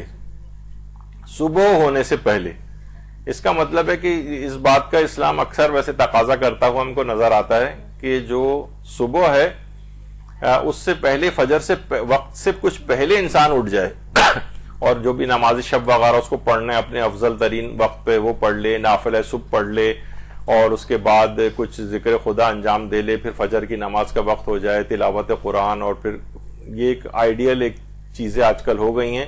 لوگوں کو تو یہاں نماز فجر قضا ہونے سے بچانا ہے کتنا بڑا مشکل کام بن گیا، چاہے جائے گا کہ وہ فجر کے وقت سے پہلے اٹھ کر ان چیزوں کو کریں. تو ظاہر ہے کوالٹی تو آپ کی روحانی طور پر آپ لوگوں کی خراب ہوگی نا جب یہ والی چیزیں رہیں گی. تو یہ مستحبات اور اس طرح کے پروردگار عالم کے جو نام ہیں، ان کی جو خصوصیات ہیں اور ان کے پڑھنے کے جو خاص طریقے اور اوقات ہیں جو تجربہ شدہ ہیں، پڑھ سکتے ہیں. بالکل کسی اور کے لیے پڑھ سکتے ہیں، اپنے لیے پڑھ سکتے ہیں. اچھا، اب اس کے علاوہ ایک اور ہے، ملا احمد عراقی نے اپنی کتاب خزائن میں لکھا ہے کہ شہید ثانی اور دیگر بزرگان سے منقول ہے کہ جو شخص مسلسل 2 مہینے تک ہر روز 400 مرتبہ اس ذکر کو دہرائے تو خدا اس کے علم اور مال میں برکت اور اضافہ عطا فرمائے گا. استغفر اللہ الذی لا الہ الا هو الرحمن الرحیم الحی القیوم بدیع السماوات والارض من جمیع ظلمی و جرمی و اسرافی علی نفسی و اتوب الیہ. 400 مرتبہ روزانہ اور مسلسل 2 مہینے تک. علم میں بھی اضافہ ہوگا، مال میں بھی اضافہ ہوگا. عام اشخاص بھی اس کو کر سکتے ہیں، دونوں طرح کی چیزیں ان کو حاصل. جو مالی تنگ دستی کا شکار ہیں ان کے لیے بھی بہت اہم ہے. تو علم اور مال دونوں میں اضافہ. اچھا، اب ایک اور چیز ہے، کوشش یہ کریں ویسے ہر چیز کے لیے کہ جو بھی کوئی نیک کام شروع کریں، علماء فرماتے ہیں اور یہ ائمہ کی طرف سے اس کی تاکید آئی ہے انہی کی وجہ سے کہ 1 سال تک کم سے کم اس پر کاربند رہیں. ہمارے چھٹے امام جعفر صادق علیہ السلام فرماتے ہیں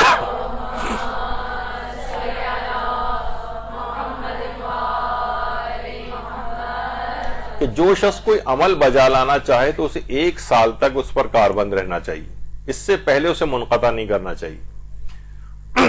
اچھا، پھر اس کے بعد ایک چیز اور بھی علماء نے کہی، 1 سال تک کی تو کم سے کم چیز بتا دی گئی۔ تو کسی عمل کی وجہ سے اگر آپ نے 1 سال تک وہ عمل کیا اور اس کے نتیجے میں آپ کی وہ خواہش پوری ہو گئی، تو آپ اس سے وفا کا تقاضا ہے کہ اس عمل کو جاری ہی رکھیں آپ، تو اس سے آپ کو دوام حاصل ہوگا اس نعمت میں، وہ نعمت بھی آپ سے نہیں چھیننے پائے گی دوبارہ۔ عام طور پہ یہ ہوتا ہے نا کہ بھئی پوچھتے ہیں کتنے دن تک اس کام کو کریں، بس کوشش کرتے ہیں 40 دن بس کر کے جان چھوڑا لی جائے اس سے، ایک اس طرح کا چیز ہوتی۔ تو بہرحال 1 سال تک کوشش کریں کہ عمل کریں اس پر، اور اگر چیز خواہش آپ کی پوری ہو جاتی تو کیا حرج ہے، اس کو آئندہ بھی جاری رکھیں۔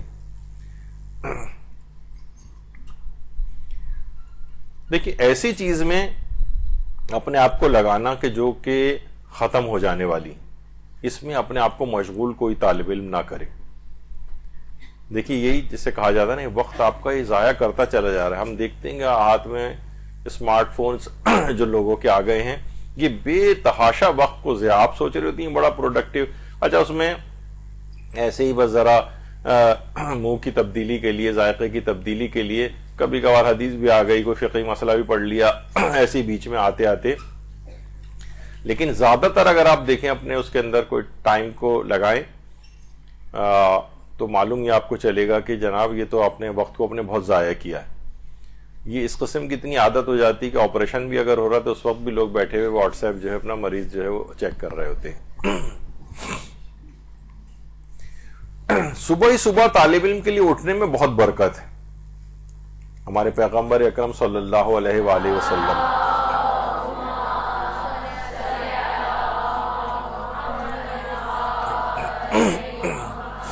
فرماتے علم کی طلب میں جلدی اٹھو، کیونکہ جلدی اٹھنے میں برکت اور نجات ہے۔ ہمارے یہاں وہ سو رہا ہے، سوتے ہوئے بمشکل اٹھ رہا ہے 11 بجے 12 بجے، اور اس کے بعد پھر ذرا پورا دن آدھا دن نکال دیا اس نے، تو برکت اس کو حاصل نہیں ہوگی۔ علم کی طلب میں جلدی اٹھنے میں برکت ہے۔ اور علوم تو بہت سارے علم دین کے اندر بھی ہیں، لیکن خاص طور پر علم فقہ امیر المومنین علی ابن ابی طالب علیہ الصلوۃ والسلام فرماتے ہیں،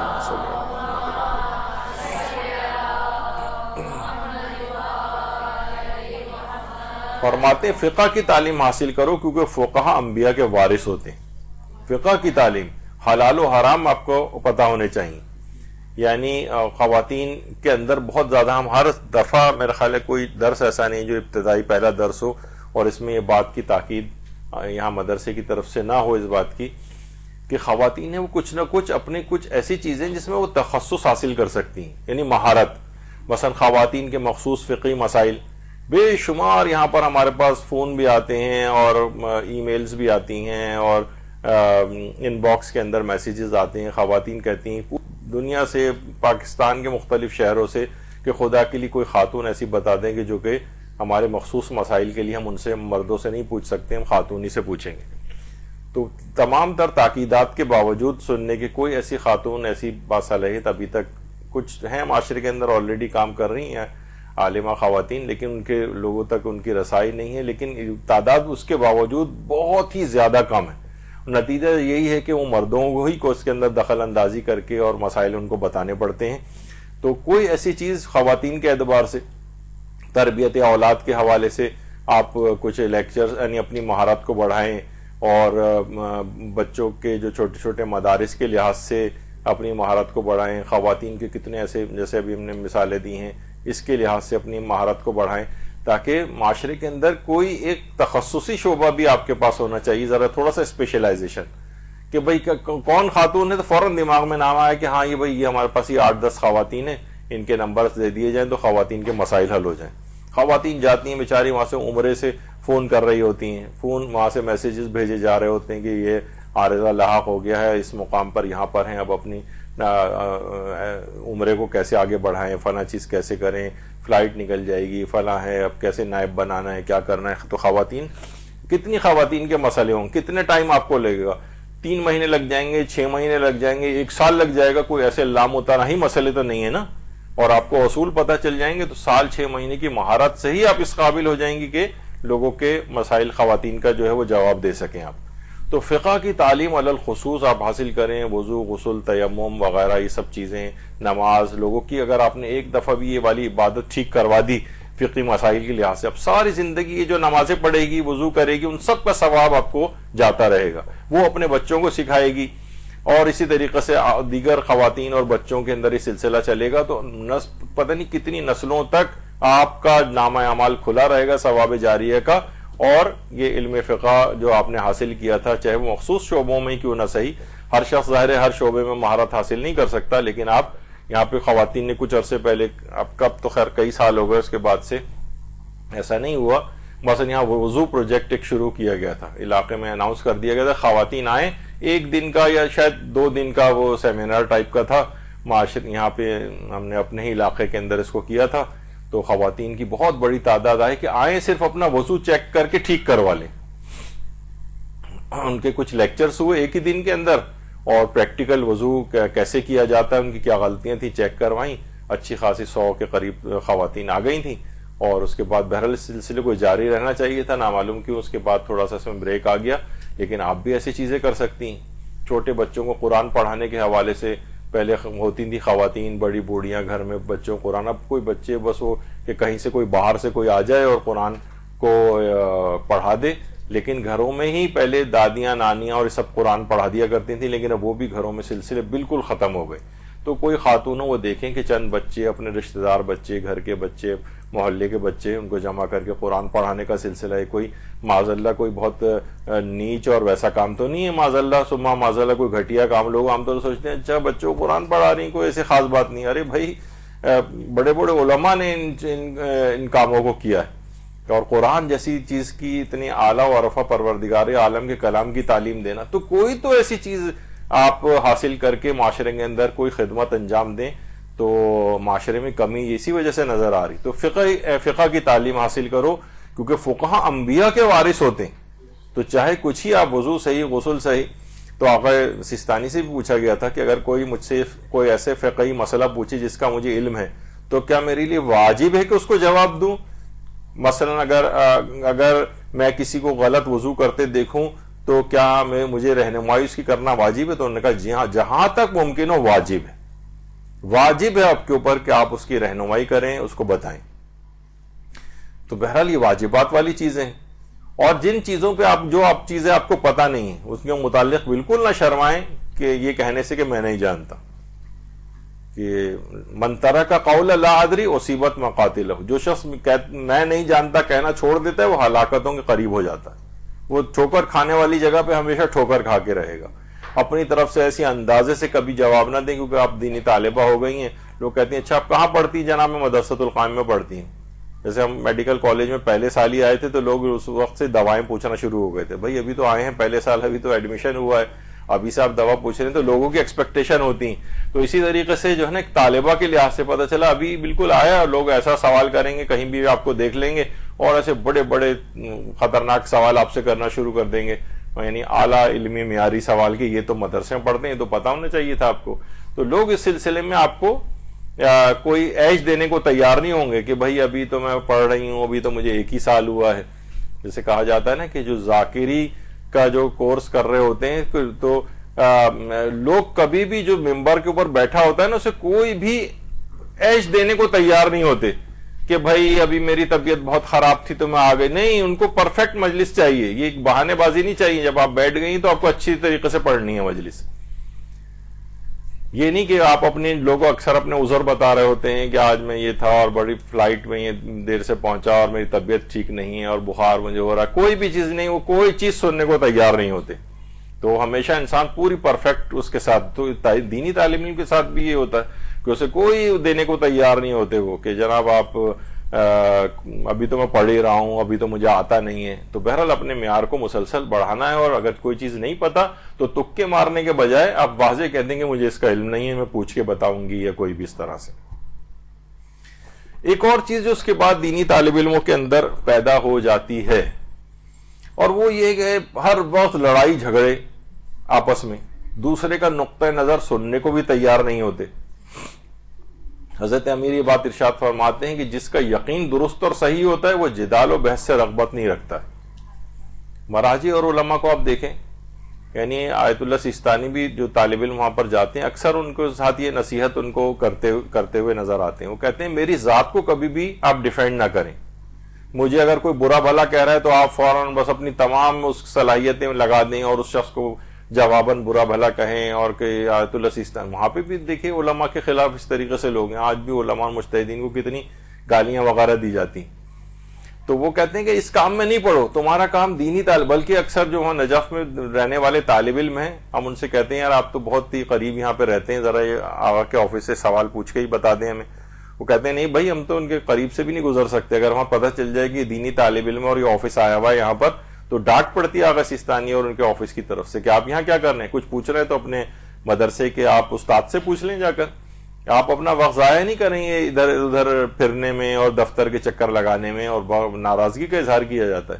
وہ کہتے ہیں زائرین جو اکثر بار بار یہاں آتے ہیں ان کی زیادہ ملاقاتیں آغا سیستانی سے ہو جاتی ہیں بنسبت وہاں نجف میں انہی کی گلی میں رہنے والے طالب علموں کے.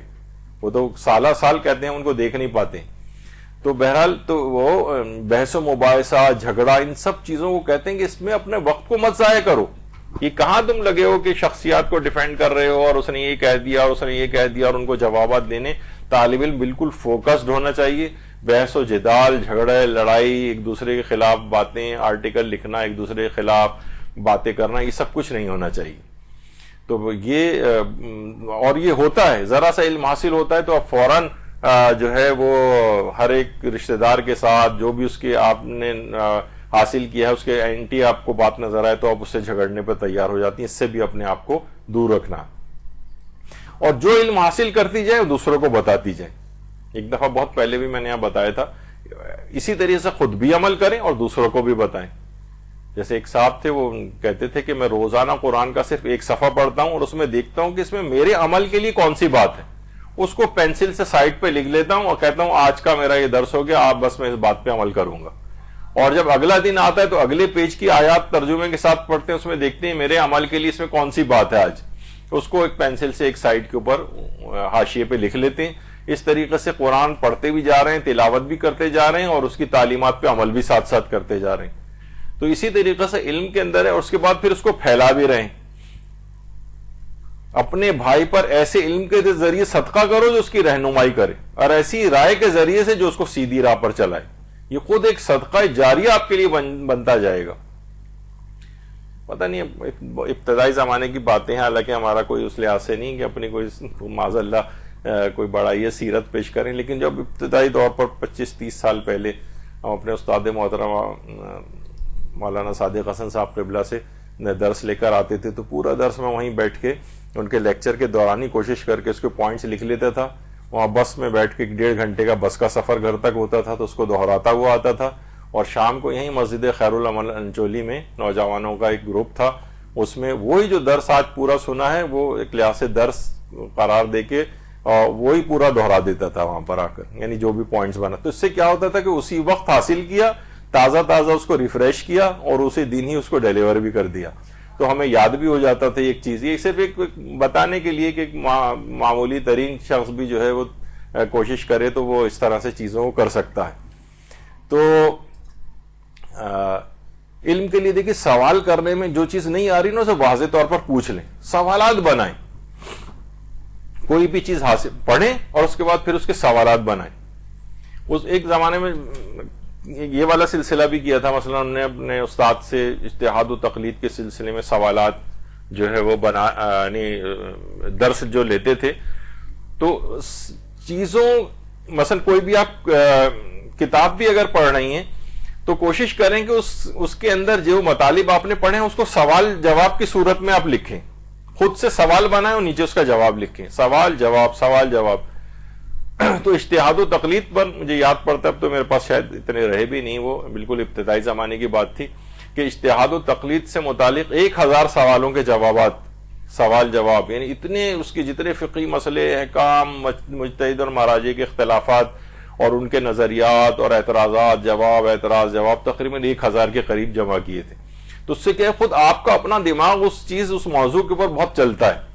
آپ اچھا جو نہیں سمجھ میں آیا آپ علماء سے پوچھیں, اس میں مزید سوالات پیدا ہو جائیں, پھر مزید علماء سے پوچھیں, تو آپ چیز علم کو یعنی سوال کرنے میں ہمیشہ آپ کا فائدہ ہوگا. یہ بھی کہا جاتا ہے علم کے خزانے ہیں, اس کی کنجی اس کا پوچھنا ہے.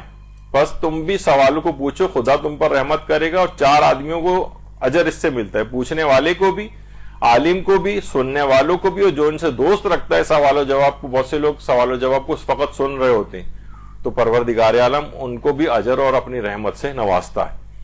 تو علم کا سوال, علم کے لیے سلسلے میں سوال کرنا یہ بہت اہم ہے. تو آپ بھی کوشش کر کے جو چیزیں نہیں آئیں اس میں سوال اپنے پیدا کریں, اور خود سے سوچیں کہ اس میں کیا سوال اور بن سکتے ہیں. اور پھر یہ عام طالب علم کے طور پر بھی آپ جو بھی کتاب پڑھ رہی ہوں اس کے پیجز پہ نا خود سے سوالات بنائیں, سوال جواب, سوال نوٹس بھی آپ کے بنیں گے. تو بہرحال اسی طریقے سے اور علم کو پھیلا کر دوسروں کے ثواب میں شریک ہو جائیں, کیونکہ پیغمبر اکرم صلی اللہ علیہ وآلہ وسلم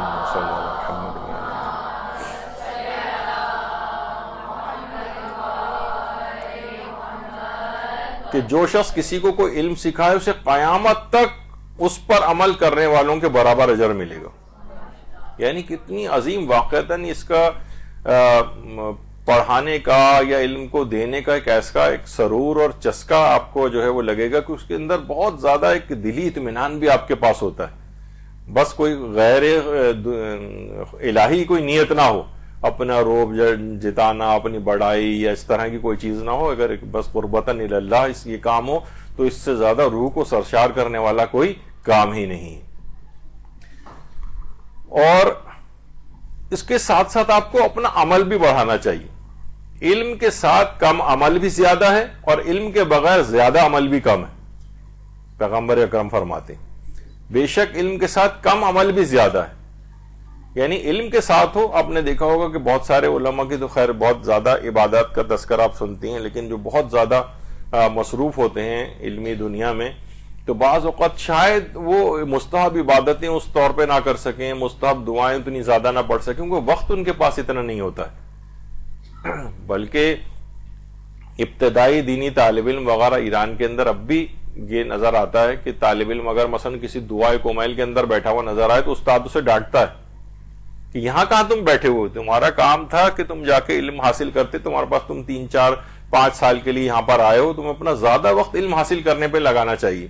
یہ دعائیں تو تم گھر پہ بھی پڑھ سکتے ہو, اپنے وطن جا کے بھی پڑھ سکتے ہو, لیکن یہ جو علم حاصل کرنے کا ٹائم ہے اس میں تم دعائے کومیل میں آئے ہو گھنٹوں کے لیے. مثلا دعائے کومیل کی مذمت نہیں ہو رہی معاذ اللہ, طالب علم کو جو اصل مقام ہے اس کا, مثلا کوئی شخص ہے وہ سرحدوں کے اوپر حفاظت کر رہا ہے, رات کو جاگ کر وہ وہاں بیٹھ کے جو ہے نا وہ بڑی بڑی لمبی نمازیں پڑھنا شروع کر دے اگر, تو بھائی تمہارا کام یہاں پر سرحد کی حفاظت تھا, تم یہ مستحب نمازیں کیوں پڑھ رہے ہو یہاں پر قافل ہو کے سرحد سے. تو بہرحال یہی طالب علم کے لیے بھی ہے کہ اسے دیکھے کہ پرائیورٹیز میں اس کی کیا چیزیں ہیں, کون سی چیزیں اسے جلد حاصل کر لینی ہیں. یہاں پر آپ کی زیادہ تر اب دیکھیے گا تعداد 1-2 سال کے بعد مصروفیات میں گرفتار ہو جائے گی. جن کی شادیاں نہیں ہوں ان کی شادیاں ہو جائیں گی, کہیں اور چلی جائیں گی, شادیوں کے بعد کچھ کے بچے ہو جائیں گے, وہ اس میں مصروف ہو جائیں گی. کچھ موسم حالات, کبھی کووڈ آ جاتا ہے تو کبھی کوئی چیز ہو جاتی ہے, تو بہرحال اس میں متاثر ہوتی ہیں چیزیں. تو جو بھی غنیمت ٹائم آپ کو یہاں پر ملے اس کو بہت کافی سمجھیں. کچھ پتہ نہیں کہ کون کتنے عرصے یہاں پر رہے, اس کو صحیح اچھے طریقے سے آپ کوشش کریں کہ اس کو حاصل کر لیں اس وقت کو, اور اس وقت کو ضائع نہ ہونے دیں. ہمارے طالب علم کے ساتھ اور بہت بڑی مصیبت یہ کہ وقت بہت زیادہ ضائع کرتے ہیں. حتیٰ کہ جو آپ وین میں بیٹھ کر یہاں پر آتی ہیں اس کو بھی آپ ضائع نہیں ہونے دیں, اس کو بھی آپ یوٹیلائز کریں. اس کان میں کوئی چیز آپ لگا لیں, کچھ سنتی بھی آئیں وہاں سے, مثلا کوئی درس والی چیز, کوئی کچھ نہ کچھ ایسا ضرور ہونا چاہیے کہ آپ دیکھیں گے یہ تو جسٹ صرف آپ باہر دیکھتی ہوئی آ رہی ہیں, بازاریں, دکانیں, کپڑے کے اسٹال اور فلاں, اس سے کیا فائدہ آپ کو ہوگا. آپ اس کو بھی یوٹیلائز کریں کہ وقت بہت کم ہے آپ کے پاس. تو بہرحال اور اس میں غیر الہی نیت کو آپ کوشش کریں کہ غیر الہی کوئی نیت رہے. یہ بھی پیغمبر فرماتے تھے کہ جو شخص تقریر کرنے کے لیے علم حاصل کرے جس سے وہ لوگوں کے دلوں کو اپنی قید میں لا سکے, تو قیامت کے دن نہ تو اس کا کوئی واجب عمل قبول ہوگا نہ ہی مستحب عمل. تمہارا کام یہ تھا ہی نہیں, یعنی تمہاری نیت ہی یہ تھی کہ بس لوگ سنے تو کہیں واہ واہ کیا مجلس اس نے پڑھی ہے، واہ واہ کیا درس اس نے دیا ہے. یعنی غیر الہی، اگر یعنی اس کا مطلب ہے کہ یہ غیر الہی نیت ہے، یہ طالب علم کے اوپر. اچھا ایک اور بھی چیز آیت اللہ وحید خراسانی طالب علموں سے کہتے تھے کہ جب انسان ابتدائی جو دینی تعلیم علم ہوتا ہے نا، اس میں بڑا اخلاص ہوتا ہے، بہت اخلاص ہو جناب، ایسے ہی اس کے ساتھ آ کے حاصل کرتا ہے. کہہ رہے ہیں اصل ہیرو وہ نہیں ہے جو کہ اخلاص کے ساتھ مدرسے کے اندر یا حوزہ علمیہ میں داخل ہو. اصل ہیرو وہ ہے کہ جب یہاں سے فارغ ہو کے جائے تو اس کا اخلاص برقرار رہے، تب اس کا اخلاص برقرار رہے. اصل طالب علم وہ ہے، کیونکہ اس وقت تو بڑے، جیسے عام طور پہ مولانا اظہر حسن زیدی کا جملہ اکثر میں پڑھتا ہوں، وہ کہتے تھے کہ حج پہ جانے والوں کا تو اعتبار کرنا، واپس آنے والوں کا نہ کرنا. اور اس کی طرف بھی کہ خاص واقعے کی طرف بھی، غدیر والے واقعے کی طرف کہ کتنے اخلاص کے ساتھ سارے گئے تھے اور وہاں سے تاریخ ولایت امیر المومنین ہو کے واپس آئے اور بعد میں اس کا انکار کر دیا. حالانکہ پیغمبر تو حج پہ جانے والوں کا تو اعتبار کرو، واپس آنے والوں کا نہ کرو. تو بعض اوقات یہ بھی نظر آتے ہیں آپ سب سے معافی مانگ کے جا رہے ہوتے ہیں، معاف کر دیجئے گا اور فلاں اور یہ وہ، اور جب وہاں حج ہو جاتا ہے اور یہاں سے بڑی پابندی کے ساتھ خواتین بڑے پردے اور حجاب اور سب کی چیزیں، اور پھر اس کے بعد واپسی کی جب فلائٹ ہوتی ہے تو ہم دیکھتے ہیں کہ 80-90% لوگ اگر ایسے ٹائمنگز پہ ہوتی ہے فجر وغیرہ کا وقت، تو نمازیں بھی قضا ہوتی ہیں، اور لینڈنگ کے وقت ہی 5 خواتین باتھ روم میں گھس کے جو لپسٹک اور کیا کیا لگا رہی ہوتی ہیں، یعنی فوراً واپسی. اور مرد حضرات جو ہے وہ داڑھی مونڈ رہے ہوتے ہیں جہاز کے اندر یا جدہ ایئرپورٹ پہ مثلا. تو یہ اصلاً وہ نہیں کہ طالب علم ابھی تو بڑا آپ کو اخلاص محسوس ہوگا، لیکن یہ ہے کہ یہ وقت گزرنے کے ساتھ ساتھ یہ اخلاص محو ہوتے رہے اور نہ دوسری نیتیں آنے لگتی ہیں. ہو جناب بڑی تعریفیں سننے کو ملیں گی آپ کو کہ بڑی اچھی مجلس پڑتی ہے، بکنگ ہو رہی ہے اور تھیلیاں کھانے کی، اور اس کے ساتھ آپ کے ساتھ باندھ کے جا رہی ہیں اور اب ڈائری لکھ رہی ہیں جناب کہ کہاں مجلس مجھے پڑھنی ہے کہاں نہیں پڑھنی ہے. اب کیا ہے کہ یہ ابتدائی نیت تو اخلاص کی تھی، لیکن یہ وقت گزرنے کے ساتھ ساتھ یہ نیتیں تبدیل ہوتی چلی گئی اور غیر الہی نیتیں آ گئیں، اپنی ذات کی پروموشن آ گئی، یہ فلاں، اور بعض اوقات اتنی دبی ہوئی یہ نیتیں ہوتی ہیں کہ یہ ہمیں چھپی ہوئی کہ ہمیں پتہ بھی نہیں چلتی اور ہم اندر سے چینج ہو چکے ہوتے ہیں. تو اپنے آپ کو اخلاقی لحاظ سے ہمیشہ اتنا مضبوط کر کے رکھیں کہ یہ چیزیں آپ پہ اثر انداز نہ ہو سکیں، غیر الہی نیتیں نہ آنے پائیں. اور وہی اس سے پہلے کی بات آئی کہ ساری چیزیں پوائنٹس یہ آپ لکھیں اور یہ دوسروں تک بھی اس کو پہنچائیں. اچھا کچھ ہی عرصے بعد ایک اور بھی چیز آپ کے ساتھ ہونے لگتی ہے، وہ یہ کہ ابھی بھی آپ دیکھیں عام لوگوں کے ساتھ آج کل ایک بہت بڑا فتنہ ہے سوشل میڈیا کی وجہ سے کہ عالموں کو برا بھلا کہنا. یعنی جو ذرا سا بھی آپ کے نظریے سے متصادم ہے اس کا نظریہ، وہ کوئی کافر معاذ اللہ نہیں ہو گیا ہے، کوئی اور نہیں، بس یہ کہ ہو سکتا ہے کہ وہ جو آپ نے کوئی نظریے قائم کر رکھے ہوں اس کے ذرا کچھ برخلاف کوئی بات کر رہا ہو، وہ اپنے لحاظ سے اس کو صحیح سمجھتا ہو، تو آپ کیا ہے کہ آپ اس کے خلاف بولنا شروع ہو جاتے ہیں، علماء کے خلاف، ذاکرین کے خلاف، ایک دوسرے سے. اچھا وہ ہر آدمی کی ظاہر ہے کچھ نہ کچھ افراد گڈ بکس میں ہوتے ہیں، کچھ بیڈ بکس میں ہوتے ہیں، تو وہ ایک دوسرے کے خلاف ہی لوگ لڑ رہے ہوتے ہیں، دونوں کے ممدوحین اور مذمت کرنے والے. تو علم اور اہل علم کی صرف جاہل اور احمق ہی توہین کرتا ہے، یہ حضرت امیر کا فرمان.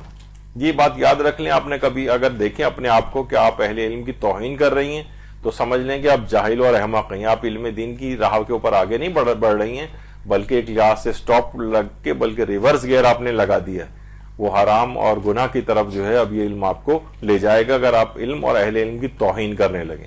تو ہمیشہ علماء کو خلاف باتیں کرنا یا جو اہل علم ذاکرین حضرات ہیں ان کے خلاف کوئی بہت ہی ایسی کوئی بات کر رہا ہو ظاہر ہے جو بالکل ہی خلاف اسلام ہو، اس کی کوئی تعویل وغیرہ بھی ممکن نہ ہو تو ٹھیک ہے، لیکن وہ بھی آپ کے بولنے سے کیا ہوگا؟ اس سے کیا ہوتا ہے معاشرے کے اندر ایک بددلی، اور ظاہر ہے جو اس کی حمایت کرنے والے ہوتے ہیں، جب یہ کہا جاتا ہے کہ دیکھیں کسی کے عقیدے کو تو چھیڑیں لیکن عقیدت کو نہ چھیڑیں، کہا جاتا ہے نا کہ عقیدت کو نہ چھیڑیں کسی کی. اب کسی کی عالم سے عقیدت ہے، آپ زبردستی اس کی عقیدت کو خراب کرنے کے لیے اور آپ اس کے خلاف بولنا شروع ہو جاتے ہیں.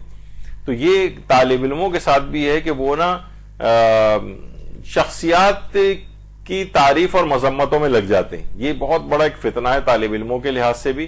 اس سے اپنے آپ کو بچائیں ان تمام خلفشار سے اور ایک اسٹریٹ طریقے سے اچھے طریقے سے علم دین کو حاصل کریں. چیزیں تو بہت تھیں، مطالب بہت تھے، احادیث بہت زیادہ تھیں، واقعات ابھی بھی سمجھنے میں شاید آدھے سے کچھ زیادہ ہی درس مکمل کر سکا ہوں، لیکن بہرحال کہ یہاں پر ابھی گفتگو روکتے ہیں۔ اب جو آپ میں سے خواتین، یہی میرا مشورہ بھی ہے، بہت ہی اچھی ایک نصیحت کے طور پر آپ اس بات کو کہیں، جو ذاکری والی ہے، جو نئی خواتین آئی ہیں، وہ اس کو کنٹینیو کریں، بہتر ہے کہ علم دین کے سلسلے کو، کیونکہ یہ مواقع پھر دوبارہ زندگیوں میں آتے نہیں، ایک دفعہ ہو کے نکل جائے تو بس پھر انسان محروم رہ جاتا ہے۔ تو کوشش کریں کہ اس کو کنٹینیو کریں، سعادت کی اس راہ کو، اور اس کے بعد انشاءاللہ ابھی جو بھی آپ کی سیریمنی وغیرہ ہوگی، یعنی جس میں سرٹیفکیٹ وغیرہ تقسیم ہوں گے، اور اس کے بعد میلاد ہے اس دن جو ابھی گزرا ہے اس کی مناسبت سے، تو درود بھیجیے محمد و آل محمد۔